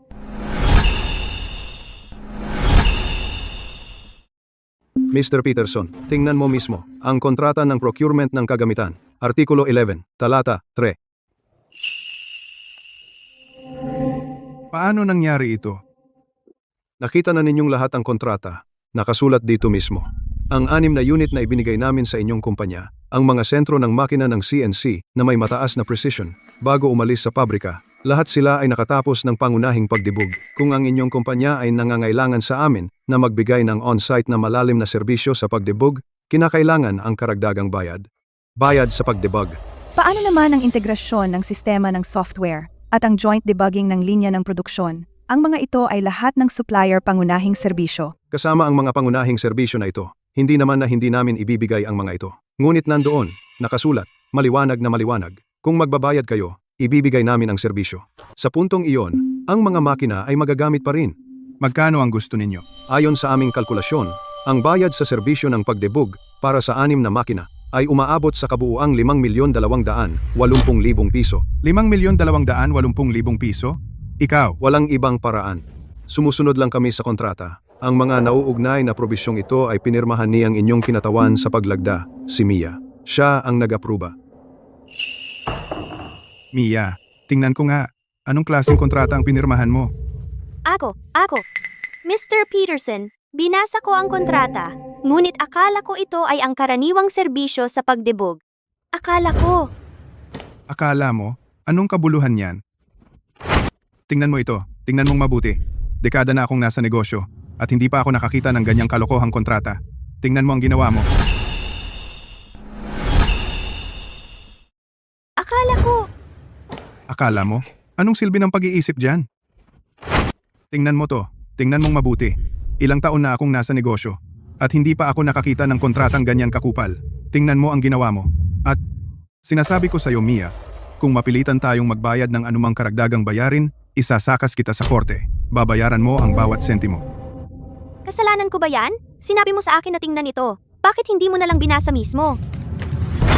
Oh, pinirmahan ko ang kontrata, pero ipinakita ko muna sa'yo. May lagda ko, at may lagda mo rin. Nandyan ang selyo mo. Ngayong may problema, ako ang sinisisi mo. Hindi iyan patas. Papatayin kita. Mr. Peterson, pakalmahan ninyo. Chloe, huwag kang makialam. Hahabulin ko siya. Mr. Peterson, umaya pa kayo. Nandito pa si Mr. Lawson. Huwag kayong mag-iskandalo sa harap ng mga tagalabas. Wala akong pakialam. Kung gusto ni Mr. Peterson, pwede tayong mag-usap pagkatapos ninyong dalawa. Ayos din iyon. Sige, Mr. Lawson, tama ba? Yang tinatawag ninyong karagdagang bayarin, wala kaming babayaran kahit piso. Pakinggan ninyo ako, hindi ganyan ang takbo ng negosyo. Nakasulat ito, nilagdaan at tinatakan. May ganap na legal na epekto, hindi ba? Pero ang kontratang ito ay talagang hindi patas. Ganito, kung ang inyong kumpanya ay sa tingin na may problema ang mga tuntunin ng kontrata, maaari kayong magpasimula ng legal na proseso. Pero isang paalala lamang, ang siklo ng litigasyon ay karaniwang 6 hanggang 12 buwan. Sa panahong iyon, lahat ng kagamitan ng inyong kumpanya ay hindi makakatanggap ng serbisyo pagkatapos ng benta o suportang teknikal. 6 hanggang 12 buwan? Tama iyan. Sa oras na iyon, kung ang inyong kumpanya ay makakaabay pa ba sa mga order o kung magkakaroon ng mga pagkaantala, ay hindi ko na iyon alalahanin. Ang siklo ng litigasyon ay karaniwang 6 hanggang 12 buwan. Sa panahong iyon, lahat ng kagamitan ng inyong kumpanya ay hindi makakatanggap ng anumang serbisyo pagkatapos ng benta o suportang teknikal. 6 hanggang 12 buwan? Tama iyan. Sa oras na iyon, kung kaya pa bang tuparin ng inyong kumpanya ang mga order o mahaharap sa pagkaantala, ay hindi na alalahanin ko. Talagang handa ang Apex Machinery. Alam nila ang kondisyon ng operasyon ng Horizon Group sa loob at labas. Inakit nila si Mia na pumirma sa mababang presyo. Magandang balita. Na-finalize ko na ang deal sa Apex Machinery, tapos na ang huling plano. Ang quote ng kagamitan ay 22 milyong piso. Iyan ay 19,800,000 piso na mas mababa kaysa sa orihinal na plano. Gumamit sila ng suplementaryong kasunduan upang makuha ang karamihan ng pera ng maaga. Noong nakaraang Biyernes, si Mia ay nagdala ng kontrata para istampahan ko. Sinabi niya na ang Apex Machinery ay nangangailangan ng pirma sa suplementaryong kasunduan. Tiningnan ko ito, at ang mga tuntunin ng pagbabayad sa kasunduang iyon ay nagbago mula sa buong bayad. Sa pagtanggap sa 75% bayad, 3 araw pagkatapos ng paghahatid. Kaya, natuklasan na ng Apex Machinery ang kondisyon ng operasyon ng kumpanya. Alam nila na hindi namin kayang maantala ang kagamitang ito. Kung hindi, milyon-milyong piso ang mawawala. Kaya walang choice si Mr. Peterson. Kailangan niyang pumayag na magbayad at paandarin muna ang kagamitan. Iyan mismo ang diskarteng gagawin ko. Mr. Peterson, ano ang masasabi mo? Kung sa tingin mo ay hindi patas, pwedeng magdemanda. Pero ang tagal ng kaso, kaya kong maghintay. Kaya ba ng mga order ng inyong kumpanya na maghintay? Kaya ba ng inyong lumang kagamitan na tumagal ng ganoon katagal? Salamat, Arthur. Chloe, ito ay. Sige, mukhang ako na ang bahala. Mr. Lawson, may ilan akong katanungan para sa inyo sa Apex Machinery.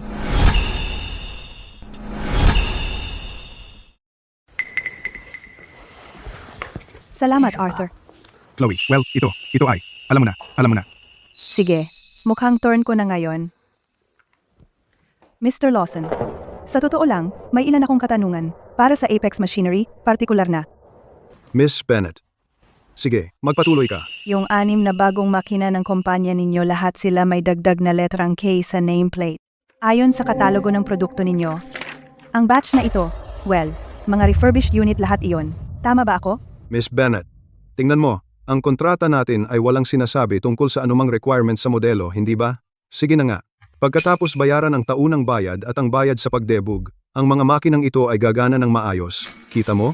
Ganoon ba? Kung gayon, paano ito? Paano mo ito ipapaliwanag, Director Lawson? Ayon sa ulat ng inspeksyon mula sa Pambansang Sentro ng Inspeksyon sa Kalidad, ang 6 na makina ng kumpanya ninyo ay may error sa precision na 1.8 beses ang pambansang standard. Sa ganoon kalaking error, kahit bayaran ko ang bayad sa pagdebug at i-renew ang taunang bayad, natatakot ako na hindi pa rin sila mailalagay sa produksyon, di ba? Miss Bennett, ang ulat ng inspeksyon mula sa third party ay inaabot ng kahit 1 linggo bago mailabas. Ang huling pagpupulong natin ay wala pang 2 araw ang nakalipas. Sa ganoong kaikling panahon, paano mo naman nakahanap ng testing agency? Binabalaan kita, ang pagpeke ng ulat ng inspeksyon ay direktang ilegal. Tingnan mong mabuti. Itong ulat, kailan ito inilabas?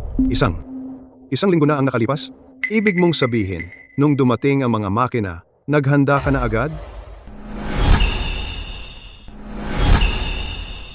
Sa ganoong kaikling panahon, paano mo nakahanap ng testing agency? Binabalaan kita, ang pagpeke ng inspection report ay ilegal. Pakitingnan ng mabuti. Itong report na ito, kailan ito inilabas? Noong 1 linggo. Sinasabi mo bang nang dumating ang kagamitan, naghanda ka na agad? Arthur, sa ilang bagay, kailangan nating maghanda ng maaga. Ibig mong sabihin, Alam ko si Mia, hindi niya ako hahayaang lumapit sa kagamitan na ikinakalibrate. Kaya, kailangan ko ulit kayong abalahin sa mga susunod na araw para maghanap ng third-party testing agency para ang kagamitan na ikinakalibrate ay masuri ng profesional. magandang ideya. Chloe, hindi ko talaga inaasahan pagkatapos ng ginawa sa iyo ni na Mr. Peterson at Mia. Magiging mas malaki ka pa rin at tutulungan mo sila ng ganito. Tulungan sila? Siguro. Anyway, nandito na ang inspection report. Mr. Lawson, paano niyo ito ipapaliwanag sa amin? Hindi nyo masasabi na kasalanan namin ito. Nang maihatid ang kagamitan, mayroong acceptance inspection. Inaprubahan nyo ito. Ang inspeksyon ba na iyon, talaga bang naaayon sa pamantayan? Ano ang ibig mong sabihin? Sinabihan kaming pumunta at inspeksyonin ang kagamitan, pero umalis ang lahat. May isa bang nagtanong sa amin kung ang kagamitan ay na-install nang walang problema ngayong araw? O anumang katulad niyon? Aba, sila. Arthur, sina Mr. Peterson at Mia ay iisa lang ang iniisip ngayon, makatipid. Nabubuhay sa sarili nilang pantasya. Kahit ganoon kalaking red flag mula sa engineer, pinagkibit-balikatan lang nila. Ayaw lang talaga nilang maniwala na sira ang kagamitan. At ayaw nilang maniwala. Chloe, ano ang gagawin natin ngayon? Maghintay. Sa acceptance stage, hindi ako tinanong ni Mr. Peterson o si Arthur, ang mga profesional, para sa aming opinyon, at nabigo ang inyong kumpanya na magbigay ng professional na inspection report. Sa legal na pananaw, ang acceptance na ito ay dapat ituring na walang bisa. Kayo ang legal expert dito, Mr. Lawson. Tungkol sa mga legal na bagay, hindi ko na dapat kayo paalalahanan, di ba? Mula sa legal na pananaw, ang pagtanggap na inspeksyon na ito dapat pa walang bisa. Ikaw ay isang legal na tagapayo, Mr. Lawson. Tungkol sa mga legal na issue, hindi ko na dapat ipaalala sa iyo. Tama ba? Lahat ng ito? Pinlano mo lahat? Hindi ba? Hindi ko sasabihin iyon. Dahil kayo ang patuloy na nagsasabi na sundin ang kontrata, ipinapalagay ko ang inyong kumpanya ring sumusunod sa batas. Paano kung pag-usapan natin ang batas ngayon? Sa ilalim ng pambansang batas sa kalidad ng produkto, Artikulo 49, sino mang ilegal na gumagawa ng mga produkto na hindi sumusunod sa mga kinakailangan para sa pangangalaga sa kalusugan ng tao at kaligtasan ng personal at ari-arian o pambansang at pamantayan ng industriya ay uutusan na itigil ang produksyon, kumpiskahin ang ilegal na ginawa at ipinagbiling mga produkto, at pagmultahin ng halaga sa pagitan ng halaga ng ilegal na ginawa at ipinagbiling mga produkto at 3 beses ng halagang iyon. Sigurado ka ba na ang pinag-uusapan natin ngayon ay ang bayad sa pagdibog at hindi isang refund ng 3 beses ng halaga? Miss Bennett. Hindi. Miss Bennett. Tungkol sa bagay na ito, maaari nating pag-usapan ito. Sprograma. Ano ang pwede? Ito ay ng Cortec Precision ang quote ng kontrata, kabilang ang buong saklaw ng serbisyo. Ang presyo, 38,500,000 piso. 38,500,000 piso? At ito ay kontrata ng inyong kumpanya, mga makina na refurbished, plus 1 taunang lisensya, may karagdagang bayad sa pagdibog. Kabuuang gastos, 45,780,000 piso. At ito ay ang tinatayang pagkawala na dulot ng pagiging idle ng aming kagamitan. Sa Q2 ng susunod na taon, kapag dumating ang bagong kagamitan, ang pagkawala mula sa agwat ng kapasidad ng produksyon ay 352,000,000 piso. Narito ang lahat ng 3 kontrata. Pakibalik ang mga ito at suriin ng mabuti. Narito ang tinatayang pagkawala mula sa pag-shutdown ng ating kagamitan. Sa ikalawang quarter ng susunod na taon, kapag dumating ang kagamitan, ang pagkawala sa kakulangan ng kapasidad ay umaabot sa 352,000,000 piso. Narito ang lahat ng 3 kontrata. Kunin muli ang mga ito at basahin ng mabuti. Hindi mo maaaring asahan na kami ay magbabayad ng milyon-milyong piso na pinsala ng sabay-sabay, hindi ba? Hindi ko iyon sinabi. Gayunpaman, sa palagay ko dapat ang inyong kumpanya ay pag-isipan ito ng mabuti. Kung gusto ninyong tapat magbayad ng triple ang liquidated damages o talagang dalhin ito sa korte. Ngunit sa palagay ko, sa lahat ng ebidensyang ito, ang desisyon ng korte na ang inyong kumpanya ay dapat ganap na bayaran ang aming mga pagkawala hindi imposible. Ikaw, Oh, nakalimutan kong banggitin, ang aking social media account ay may 1,000,000 tagasunod. Ilang araw ang nakalipas, nagpost ako ng artikulong pinamagatang isang gabay sa pagbili upang makatipid ng pera. Nakatanggap ito ng 1,200,000 panonood, na-share at na-like ito. 23,000 beses. hindi ka maglalakas loob. Nilalabag mo ang karapatan sa pribasiya ng aming kumpanya, but Hindi ako nagbanggit ng mga pangalan. Apex Machinery, nahulaan sa mga komento. Ngunit ipinapalagay ko ang legal department ng inyong kumpanya ay hindi gustong makita ang tatak nito na nagdetrend sa social media, tama ba? Kaya, pakiusap, pag-isipan ito ng mabuti. Kung gusto ninyong seryosong, isaalang-alang ang aming panukala.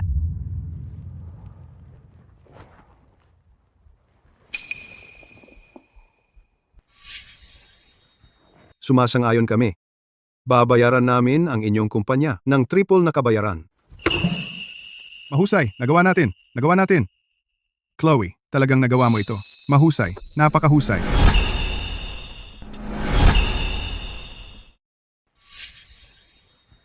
Sumasang-ayon kami. Nabayaran ang inyong kumpanya ng triple na kabayaran. Magaling, tapos na. Chloe, nagawa mo talaga. Magaling. Miss Bennett, mahusay ang laro. Ganoon din sa iyo. Tara na.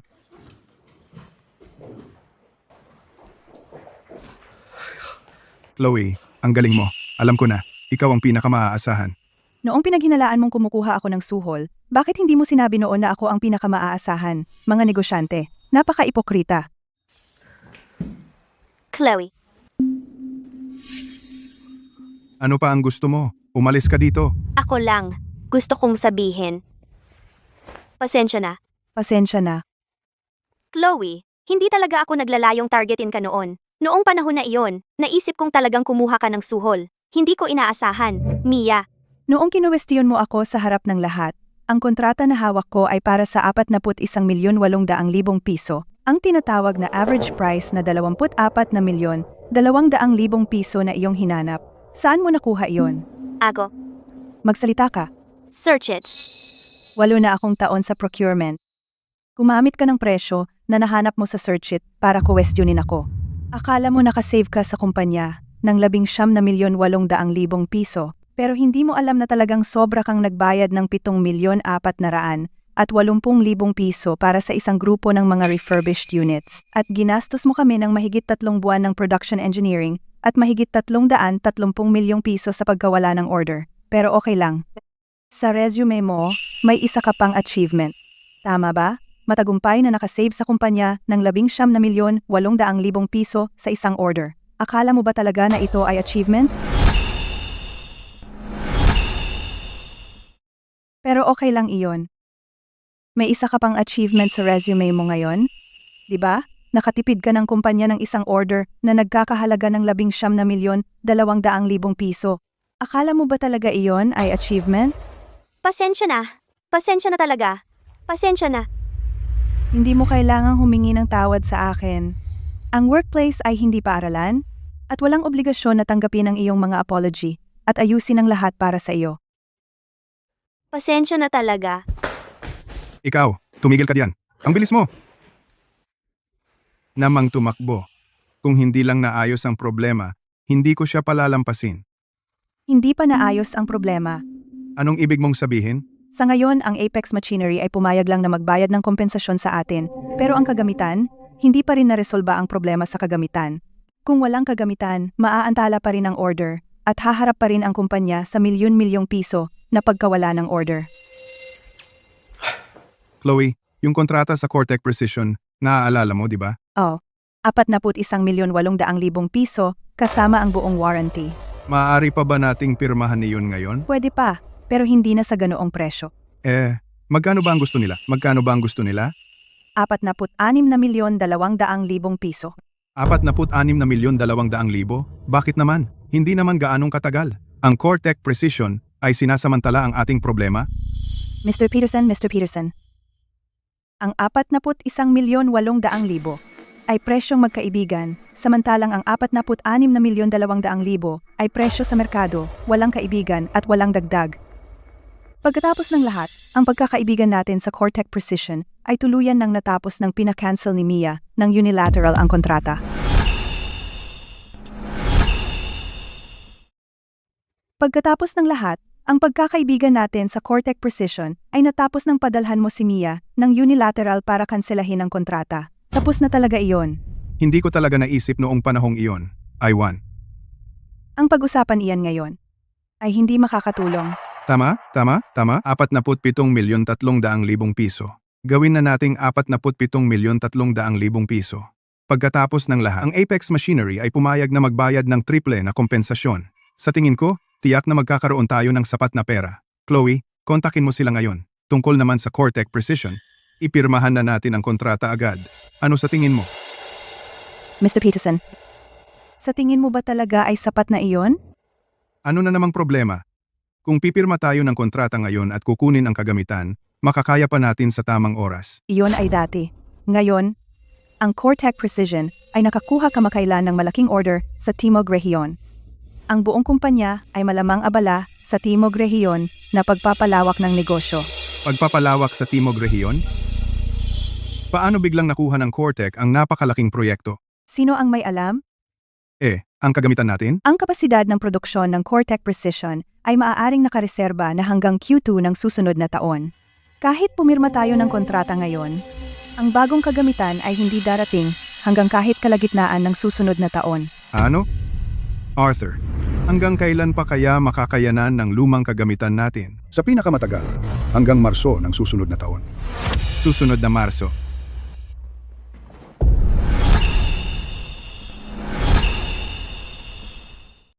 Arthur, ang ating lumang kagamitan, gaano pa ito tatagal? Sa pinakamatagal, hanggang sa susunod na Marso.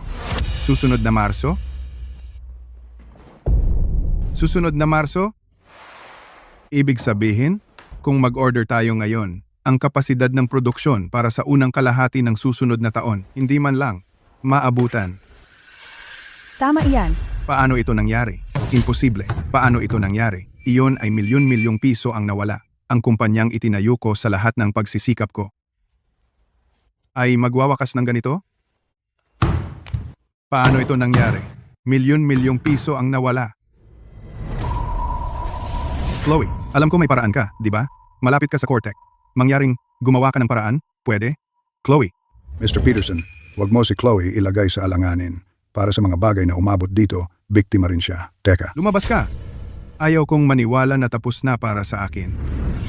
Chloe, alam ko kung anong klaseng tao ka. Kung sinabi mo sa akin na oo, may binabalak ka, di ba? Mr. Peterson? Arthur, hindi mo kailangan ipagtanggol ako. Tama ka doon. May paraan nga ako. Ano iyon? Sabihin mo sa akin. Ang Cortec Precision ay may set ng mga makina ginamit nila sa trade show ng Timog Rehiyon ngayong taon. 6 na makina na may parehong specs tulad ng aming custom order. Ginamit lamang sila ng 3 araw at maaaring ma-ship na parang bago. At ang presyo? 760,000 piso. At ang paghahatid? 6 na linggo.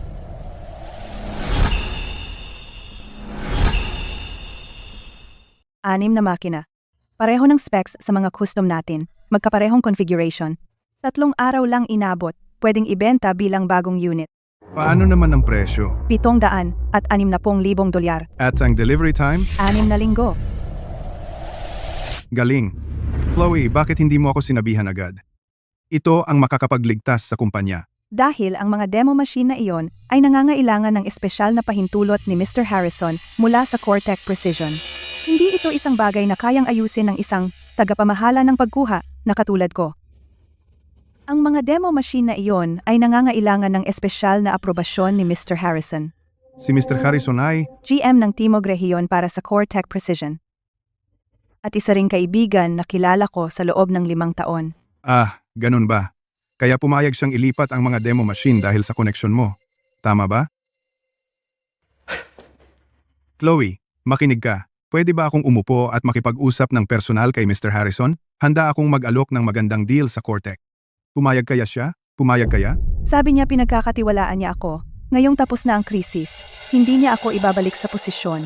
Natatakot siyang magmukhang tanga. Ah, Mr. Peterson, kayo ay katulad ng inaasahan ko. Sayang. Tinitiyak mong dumalo ka sa bawat pagpupulong sa Apex para lang panatilihin ang sitwasyon sa ilalim ng iyong kontrol at itulak si Mr. Peterson sa isang sulok, hakbang-hakbang hanggang sa wala na siyang paraan. Magandang galaw, napakatalino na galaw talaga. Masyado kayong mabait. Gayunpaman, upang makamit ko ang aking layunin, kailangan ko pa kayo, Mr. Harrison, na sumabay ng kaunti. Subukan mo, pero ipinapangako ko sa'yo, maliban sa akin, si Mr. Harrison ay hindi makikipag-ayos ng anumang kontrata sa sinuman sa kumpanya. Oh, sige na. Madali lang yon. Simula ngayon, itataas kita bilang vice-presidente. Ikaw pa rin ang mamamahala sa procurement. At mula ngayon, ikaw na mismo ang hahawak sa Cortec. Ayos na yon, di ba? Hindi. Sige, bibigyan din kita ng bahagi at dibidendo. Masaya ka na ba? Ako, 5. Hindi ito tungkol sa pera. Hindi yon, at hindi rin yon. Chloe, alang-alang sa Diyos, ano bang gusto mong gawin ko para maisakatuparan ang deal sa Cortec? Ha? Mr. Peterson, ang dahilan kung bakit hindi ko kayang mamuno sa negosasyon ay isa lamang.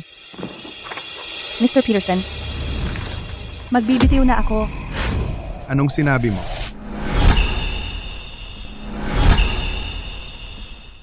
Mr. Peterson, gusto kong magbitiw. Anong sinabi mo? Sabi ko, gusto kong magbitiw. Chloe, ang kumpanya ngayon ay nasa krisis. At gusto mo pa ring magbitiw? Ang kumpanya ay nasa krisis? Ano ang kinalaman ko doon? Chloe, tingnan mo, ang kumpanyang ito ay itinayo ng akin, ikaw, at ng mga veteranong empleyado, hakbang-hakbang, mula sa wala. Ang kumpanyang ito ay may iyong dugo, pawis, at luha. Kaya mo ba talagang tiisin na makitang bumagsak ito?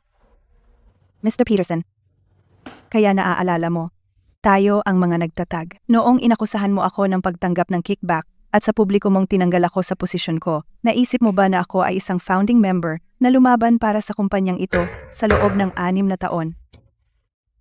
Hindi ba nakaraan na lahat iyon? Bukod dito, alam kong mali ako. Ano pa ang gusto mo? Mr. Peterson, nahirapan si Chloe. Maraming kawalan ng katarungan ang pinagdaanan niya. At siya ay nagpakaabot sa pagtulong sa mga nakaraang araw. Nakikipag-usap sa Apex Machinery. Hayaan mo na siya. Tumahimik ka. Wala kang karapatang magsalita dito. Mr. Peterson, tingnan mo ang iyong sarili. Si Arthur ay isa ring veterano ng kumpanya at tingnan mo kung paano mo siya tratuhin. Naasar lang ako saglit. Bukod dyan, matagal na tayong magkakilala. Hindi ka ba maaaring maging mapagpatawad? Kapag iniisip mo na ikaw ay hindi matatalo, itinutulak mo kami ng mga founding member sa isang tabi. Pagkatapos, kapag nagkakaproblema ka at kailangan mo ang aming mga koneksyon, bumabalik ka na pinag-uusapan ang dedikasyon at pagpapatawad. Mr. Peterson, sa tingin mo ba talaga ang isang kumpanyang tulad nito ay sulit na manatili?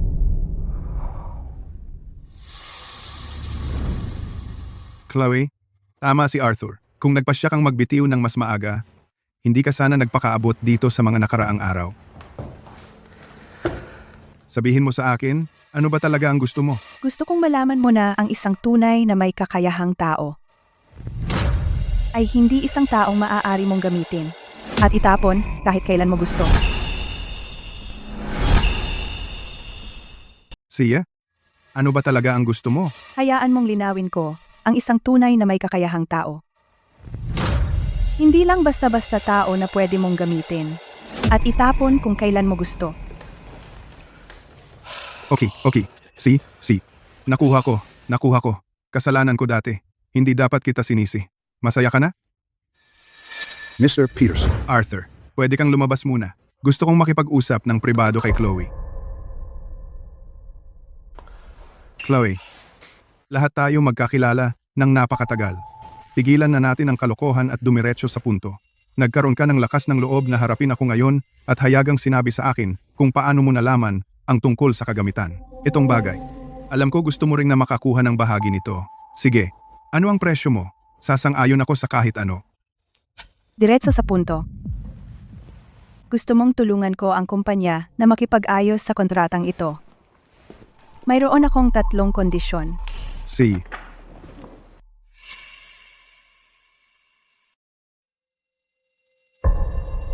Una, magbitiw pa rin ako. Hindi ba natin ito mapag-usapan? Handa akong gawin kang vice-presidente. Handa rin ako na bigyan ka ng bahagi at dibidendo. Sinabi ko sa'yo, hindi ito tungkol sa pera. Ang binanggit mo lang ay hindi ako interesado.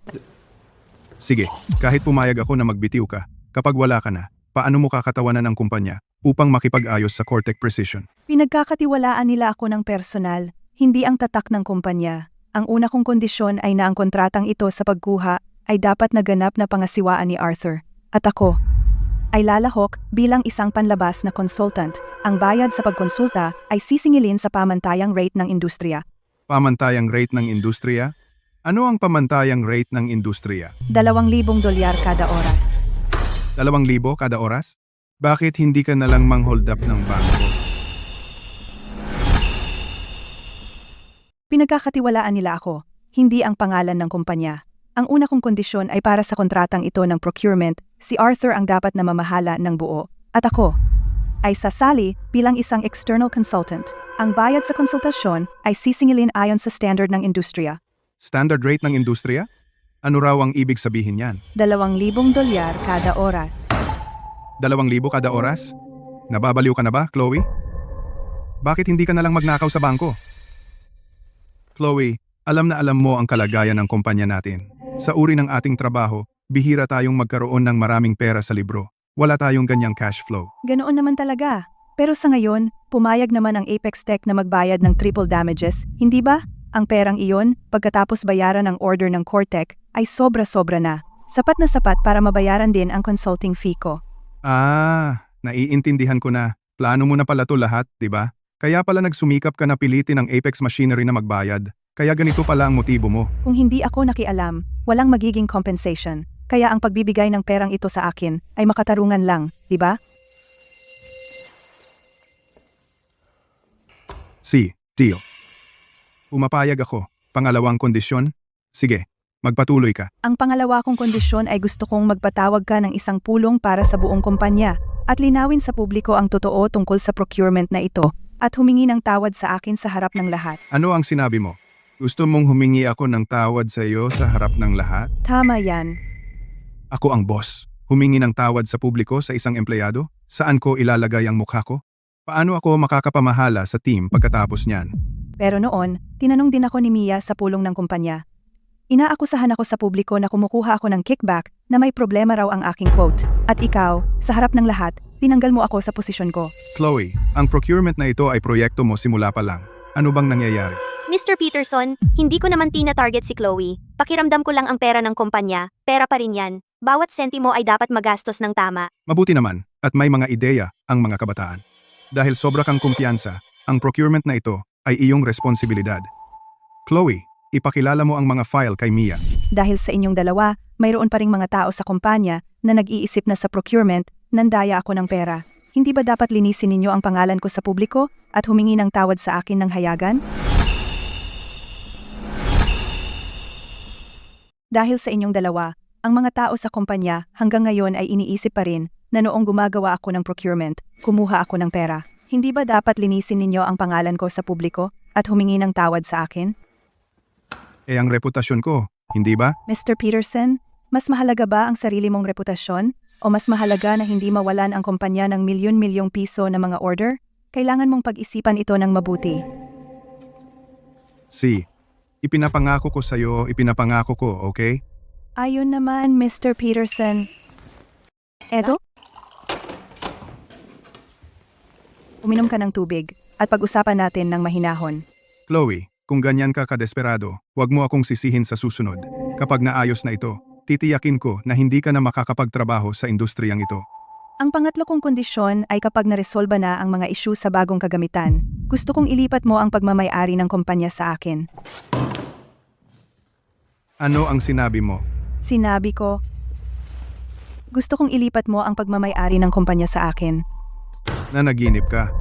Ang Horizon Group ay itinatag ko. Kumpanya ko iyon. Sino ka ba para humingi niyan? Ikaw. Naiintindihan ko na sa wakas. Sinabi mo na si Mr. Harrison mula sa Cortec Precision ay matandang kaibigan mo, hindi ba? Nag-expand sila sa Timog Rehiyon, hindi nakaproduce ng kagamitan sa tamang oras, at si Mr. Harrison ay pumayag lamang makipag-negotiate sa iyo. Lahat ng ito, bawat bahagi, ay plano mo lahat, hindi ba? Mr. Peterson, ano sa tingin mo? Alam mo na mula pa sa simula na ang proposal ni Mia ay may problema. Alam mo na ang kagamitan ng Apex Machinery ay hindi maaasahan, kaya nanood ka lang. Noong sira ang kagamitan at tumakas si Mia, pumasok ka. Ginawa mo iyon para makialam ng malalim sa negosasyon sa Apex Machinery para pilitin akong umasa sa Cortec Precision at umasa sa iyo. Chloe, mula pa sa simula, lahat ay plano mo, hindi ba? Mula pa sa simula, inaasa mo ang pagmamay-ari ng kumpanya, hindi ba? Ako. Chloe, mula pa sa simula, mula pa sa umpisa, pinlano mo na lahat, hindi ba? Simula pa lang, ang habol mo ay ang pagmamay-ari ng kumpanya, hindi ba? Ako. Ang manakit ng tao ay labag sa batas. Tsaka, nakatayo lang ba talaga ako at walang ginagawa? Tama na, itigil na natin to. Ang procurement ng kagamitan ay naipasa na kay Mia. Hindi maganda kung patuloy kang makikialam. Mayroon ka pang ibang proyekto. Focus ka sa sarili mong trabaho. Chloe, sige na, sa ilang bagay, hayaan na ang nakaraan. Hindi ko na itutuloy. At sana ikaw ay di na rin mag-isip pa tungkol dito. Ikaw ay hindi lang talaga naniwala sa akin. Pero simula noon, alam ko na kailangan ko nang umalis. Pero nang bandang huli, yata tama ka. Ang kumpanyang ito ay may 6 na taon ng aking dugo, pawis at luha. Ikaw ang may sala. Pero bakit ako ang kailangang umalis? Chloe, sinasabi ko sa'yo, hindi kita hahayaang makatakas dito.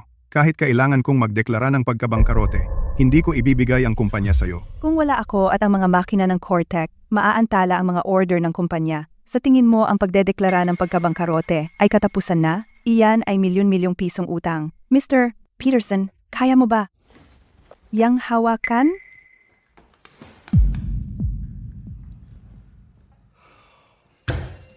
Papayag akong ibigay sa iyo ang kumpanya.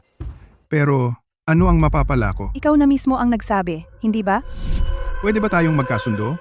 Handang-handa kitang gawing vice-presidente. Handang-handa rin ako na bigyan ka ng bahagi at dibidendo. Sa kumpanya, pwede kita bigyan ng posisyon at bigyan ka rin ng bahagi at dibidendo. Tama naman, di ba? Pwede kitang iwan ng posisyon dito sa kumpanya, kasama ang ilang bahagi at dibidendo. Di ba?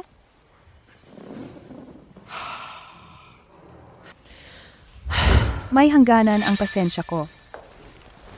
Tingnan mo, bibigyan kita ng 1 minuto para isipin ito. Kung sasabihin mo pa ring hindi, saka ako kailangan ng magbitiw. Kung mangyari iyon, kung makuha mo man ang kagamitan o hindi, anuman ang pagkawala mula sa pag-aantala ng order ay babagsak sa iyo, Mr. Peterson, upang pasanin mag-isa.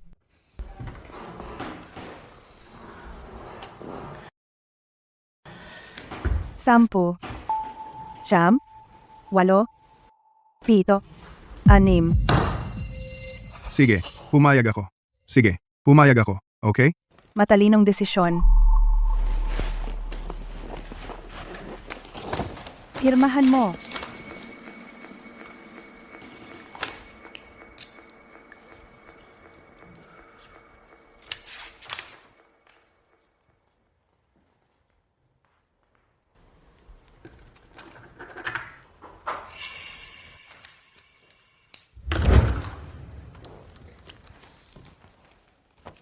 Paano ang Cortec? Ako na ang bahala at hindi na ako makapaghintay sa araw na tawagin mo ang pulong ng lahat. Chloe, noong nakikipagnegosasyon tayo sa Apex Machinery, sinabi mo na ang quote ng Cortec ay hindi 41,800,000 piso, kundi 38,500,000 piso. Totoo ba iyon? Ito ay quote ng kontrata ng Cortec Precision quote ng kontrata, kasama ang buong saklaw ng serbisyo. Ang presyo ay 38,500,000 piso. 38,500,000 piso. Totoo iyon. Isang kagamitan na nagkakahalaga 47,300,000 piso, ibinaba mo sa 38,500,000 piso. Tiyak na. Marami kang pinaghirapan para doon. Totoo iyan. Ang presyo sa merkado ng kagamitang iyon ay 47,300,000 piso. Nagawa mong ibaba ito sa 38,500,000 piso. Talaga namang, pinaghirapan mo ito. Para sa proyektong ito ng procurement, 6 na buwan ko itong pinaghirapan. Para sa presyong ito, koneksyon, oras, at lakas. Lahat ng kayang ibigay, ibinigay ko. Pagod ka ba? Dahil lagi kong naaalala, noong ibigay mo sa akin ang proyektong ito, sinabi mo, Chloe, ikaw ang taong pinakapinagkakatiwalaan ko. Ang mabigat na responsibilidad na ito. Kapag nasa iyo lang, saka lang ako mapapanatag. siguro, tradisyonal akong tao. May kasabihan nga, di ba? Ang tunay na kaibigan, mamamatay para sa iyo. Noon, ang naisip ko lang, dahil malaki ang tiwala mo sa akin, talagang hindi ko pwedeng ipagkanulo ang tiwalang iyon. Ang mga bagay na ito. At ang huling presyo ng Cortec, bakit? Hindi mo sinabi sa akin? Wala lang akong pagkakataon mag-ulat bago ako tinawag ni Mia sa pulong ng mga kawani at inakusahan ako ng lantaran na may kickback. Itinanong niya kung bakit mas mahal ang aking quotation at gusto niyang i-audit ang aking accounts. Kaya pinunit ko ang kontrata at hinayaan ko siyang mag-audit. Mr. Peterson, pagkatapos ngayon, ang nakaraan ay nakaraan na. Ingat. Chloe, pasensya na. Nagkamali ako.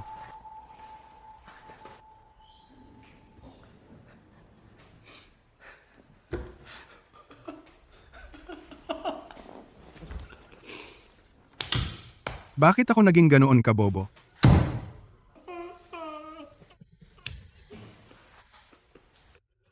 Nagkamali ako.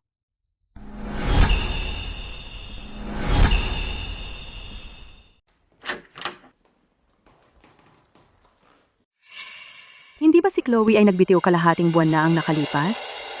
Bakit siya nagpapakita ngayon? Malamang tungkol pa rin sa bagong kagamitan yan. Sabihin mo nga sa akin, paano ba nagawang pumirma si Mia ng basta-basta sa kontratang iyon at nagdulot ng napakalaking gulo? Buti na lang handang magbayad ang Apex Machinery. Alinman, hindi niya binasa ng mabuti ang kontrata o naloko siya ng Apex Machinery. Kung ako ang tatanungin, noong si Chloe ang namamahala, bumaba na ang kalidad ng procurement. Hindi lang ito nahuli noon. Well, ang pulong na ito ngayon ay pangunahin ng para ipaalam sa inyong lahat ang ilang bagay.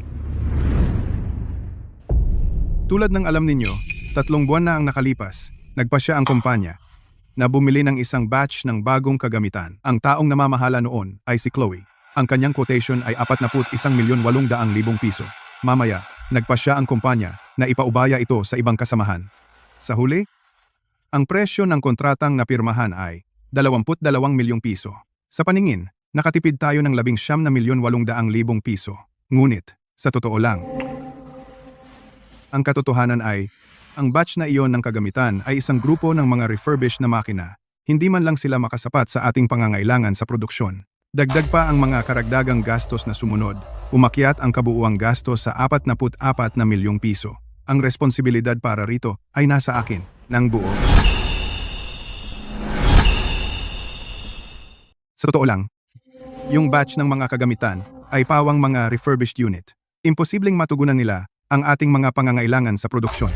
At higit pa riyan, ang mga karagdagang gastos sa bandang huli ay umabot sa 44 na milyong piso. Ang responsibilidad para rito ay nasa akin. Hindi ko nasuportahan ng maayos ang trabaho ni Chloe.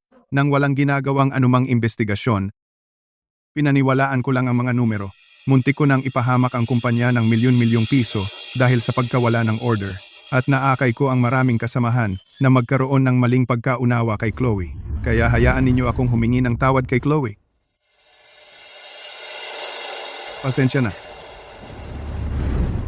Tama ba ang nakikita ko?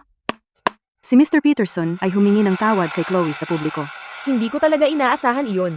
Napakaraming hindi patas na trato ang naranasan ni Chloe. Si Mr. Peterson ay puro pag-iingat ng image. At ngayon, humingi siya ng tawad kay Chloe. Kabaliktaran iyan. Ang ikalawang kondisyon ay naayos na. Isang huling bagay. At ang ikalawang bagay ay, simula ngayon, ang pagmamay-ari ng kumpanya. At lahat ng aking mga bahagi ay ibibigay kay Chloe. Ako ay magsisilbing honoraryong vice-presidente ng kumpanya. Mula ngayon, si Chloe ang inyong bagong amo. Ano? Imposible. Sige, iyon lang. Tungkol sa iba pang detalye, Chloe... Hindi, sandali. Ibig kong sabihin, Miss Bennett, ay magpo-post ng anunsyo sa group chat ng trabaho ngayong hapon. Tapos na ang pulong. Mr. Harrison, Chloe. Hi, hindi. Miss Bennett. Binabati kita. Mr. Harrison, Chloe, bawat kondisyon na iyong inilatag, natugunan ko lahat. Ang kagamitan, huwag mag-alala. Maaasahan mo ako. Aaprubahan ko ang aplikasyon ngayong hapon. Ang mga demo unit na iyon ay ipapadala rito. Mabuti. Chloe. Well, lumalabas na tama ako tungkol sa iyo. Talagang nagtagumpay ka. Chloe. Lumalabas. Tama pala ang hula ko. Nagtagumpay ka talaga. Mr. Harrison, hindi ko ito magagawa kung wala ang tulong mo. Wala akong ginawa. Ilang salita lang. Ang tiwala mo sa akin. Para sa akin, iyon ang pinakamalaking tulong. Negosyante ako. Namuhunan lang ako. Mahusay na desisyon, di ba? Ngayon, may sarili ka ng kumpanya. May kapasidad ka ng produksyon. At ang ating hinaharap na kooperasyon ay magiging mas maayos. Chloe, ang Timog Rehiyon. Huwag kang mag-alala. Bukas ng umaga, lipad ako para makipag-ayos. Magaling, magaling. Ang kausap ang matalinong tao ay laging kasiyahan. Pasensya na sa abala. Ikaw ba ay si Chloe Bennett mula sa Horizon Group? Oo, ako nga. Ano iyon? Miss Bennett, iyong artikulo sa iyong professional na blog, A Procurement Guide to Saving Money, What You're Not Saving, buhay ba ng kumpanya mo? Ikaw ba ang sumulat niyon? Oo, ako. May maitutulong ba ako sa inyo? Magaling. Miss Bennett, ako ay reporter mula sa The Financial Herald. Ang artikulo ninyo ay umabot ng 3 milyong view at ito ay nagdudulot ng malaking kaguluhan. Tungkol sa issue na inyong inilabas tungkol sa information asymmetry sa corporate procurement, gumagawa kami ng malalim na ulat ng investigasyon at gusto naming makapanayam kayo. Magkakaroon ba kayo ng oras? Oo, may oras ako. Kahanga-hanga, maraming salamat. Halika na. Chloe, 3 milyong view, kahanga-hanga iyan. Ano, Miss Bennett, balak mo bang pumasok sa industriya ng media ngayon? Hindi naman. Gusto ko lang maintindihan ng mga tao sa industriya. Tulad ni Mia, ang isang bagay. Alin? Ang ilang pera, hindi mo maaaring tipirin. Ang ilang account, hindi mo maaaring ayusin. At ang ilang tao, hindi mo kayang galitin. 3 buwan na ang nakalipas, hinarap ako ni Mia sa harap ng buong kumpanya at tinanong kung saan napunta ang 16,500,000 piso. Ngunit noong panahong iyon, hindi ako makasagot. Ngunit ngayon, 3 milyong tao ang nakarinig ng sagot ko. Sa tingin ko iyon ang pinakamagandang pagbabalik.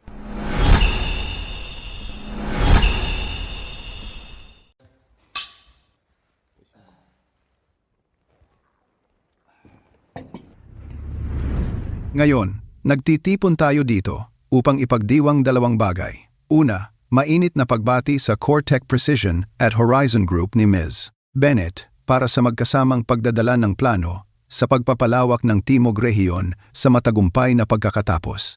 Mr. Harrison, Miss Bennett pinalitan na ng pangalan ang Horizon Group sa Core Trust Group noong nakaraang taon. Bak, Paano mo pa ito nagawang mali? Tama, tama. May utang ka sa amin na inumin. Sige, inom ako.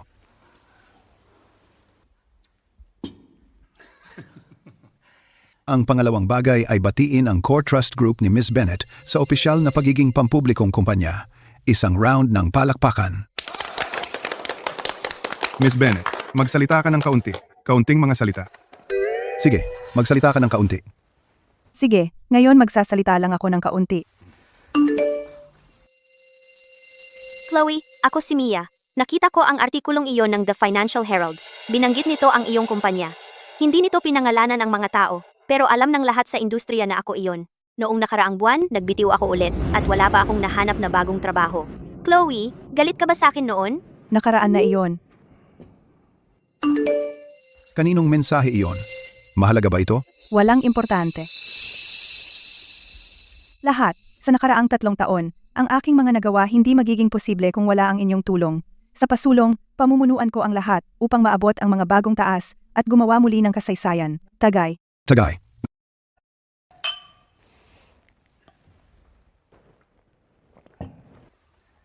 Chloe, alam mo ba kung ano ang pinaka-appreciate ko sa iyo? Ito ay na hindi ka aktibong naghahanap ng gulo, pero pagdating ng gulo, tinitiyak mong ipakita sa kanila ang mga kahihinatnan. Ang mga taong matipid sa pera ay nananalo lang sa mga argumento, pero ang mga katulad mong tumitingin sa malaking larawan ay nananalo sa lahat. Tagay. Oo, ang nakaraan ay nakaraan na. Sa hinaharap, marami pang hamon ang naghihintay sa akin. Pero hindi ako matatakot, dahil pagdating sa pag-aayos ng mga pagkakaiba, titiyakin kong malinaw ang lahat.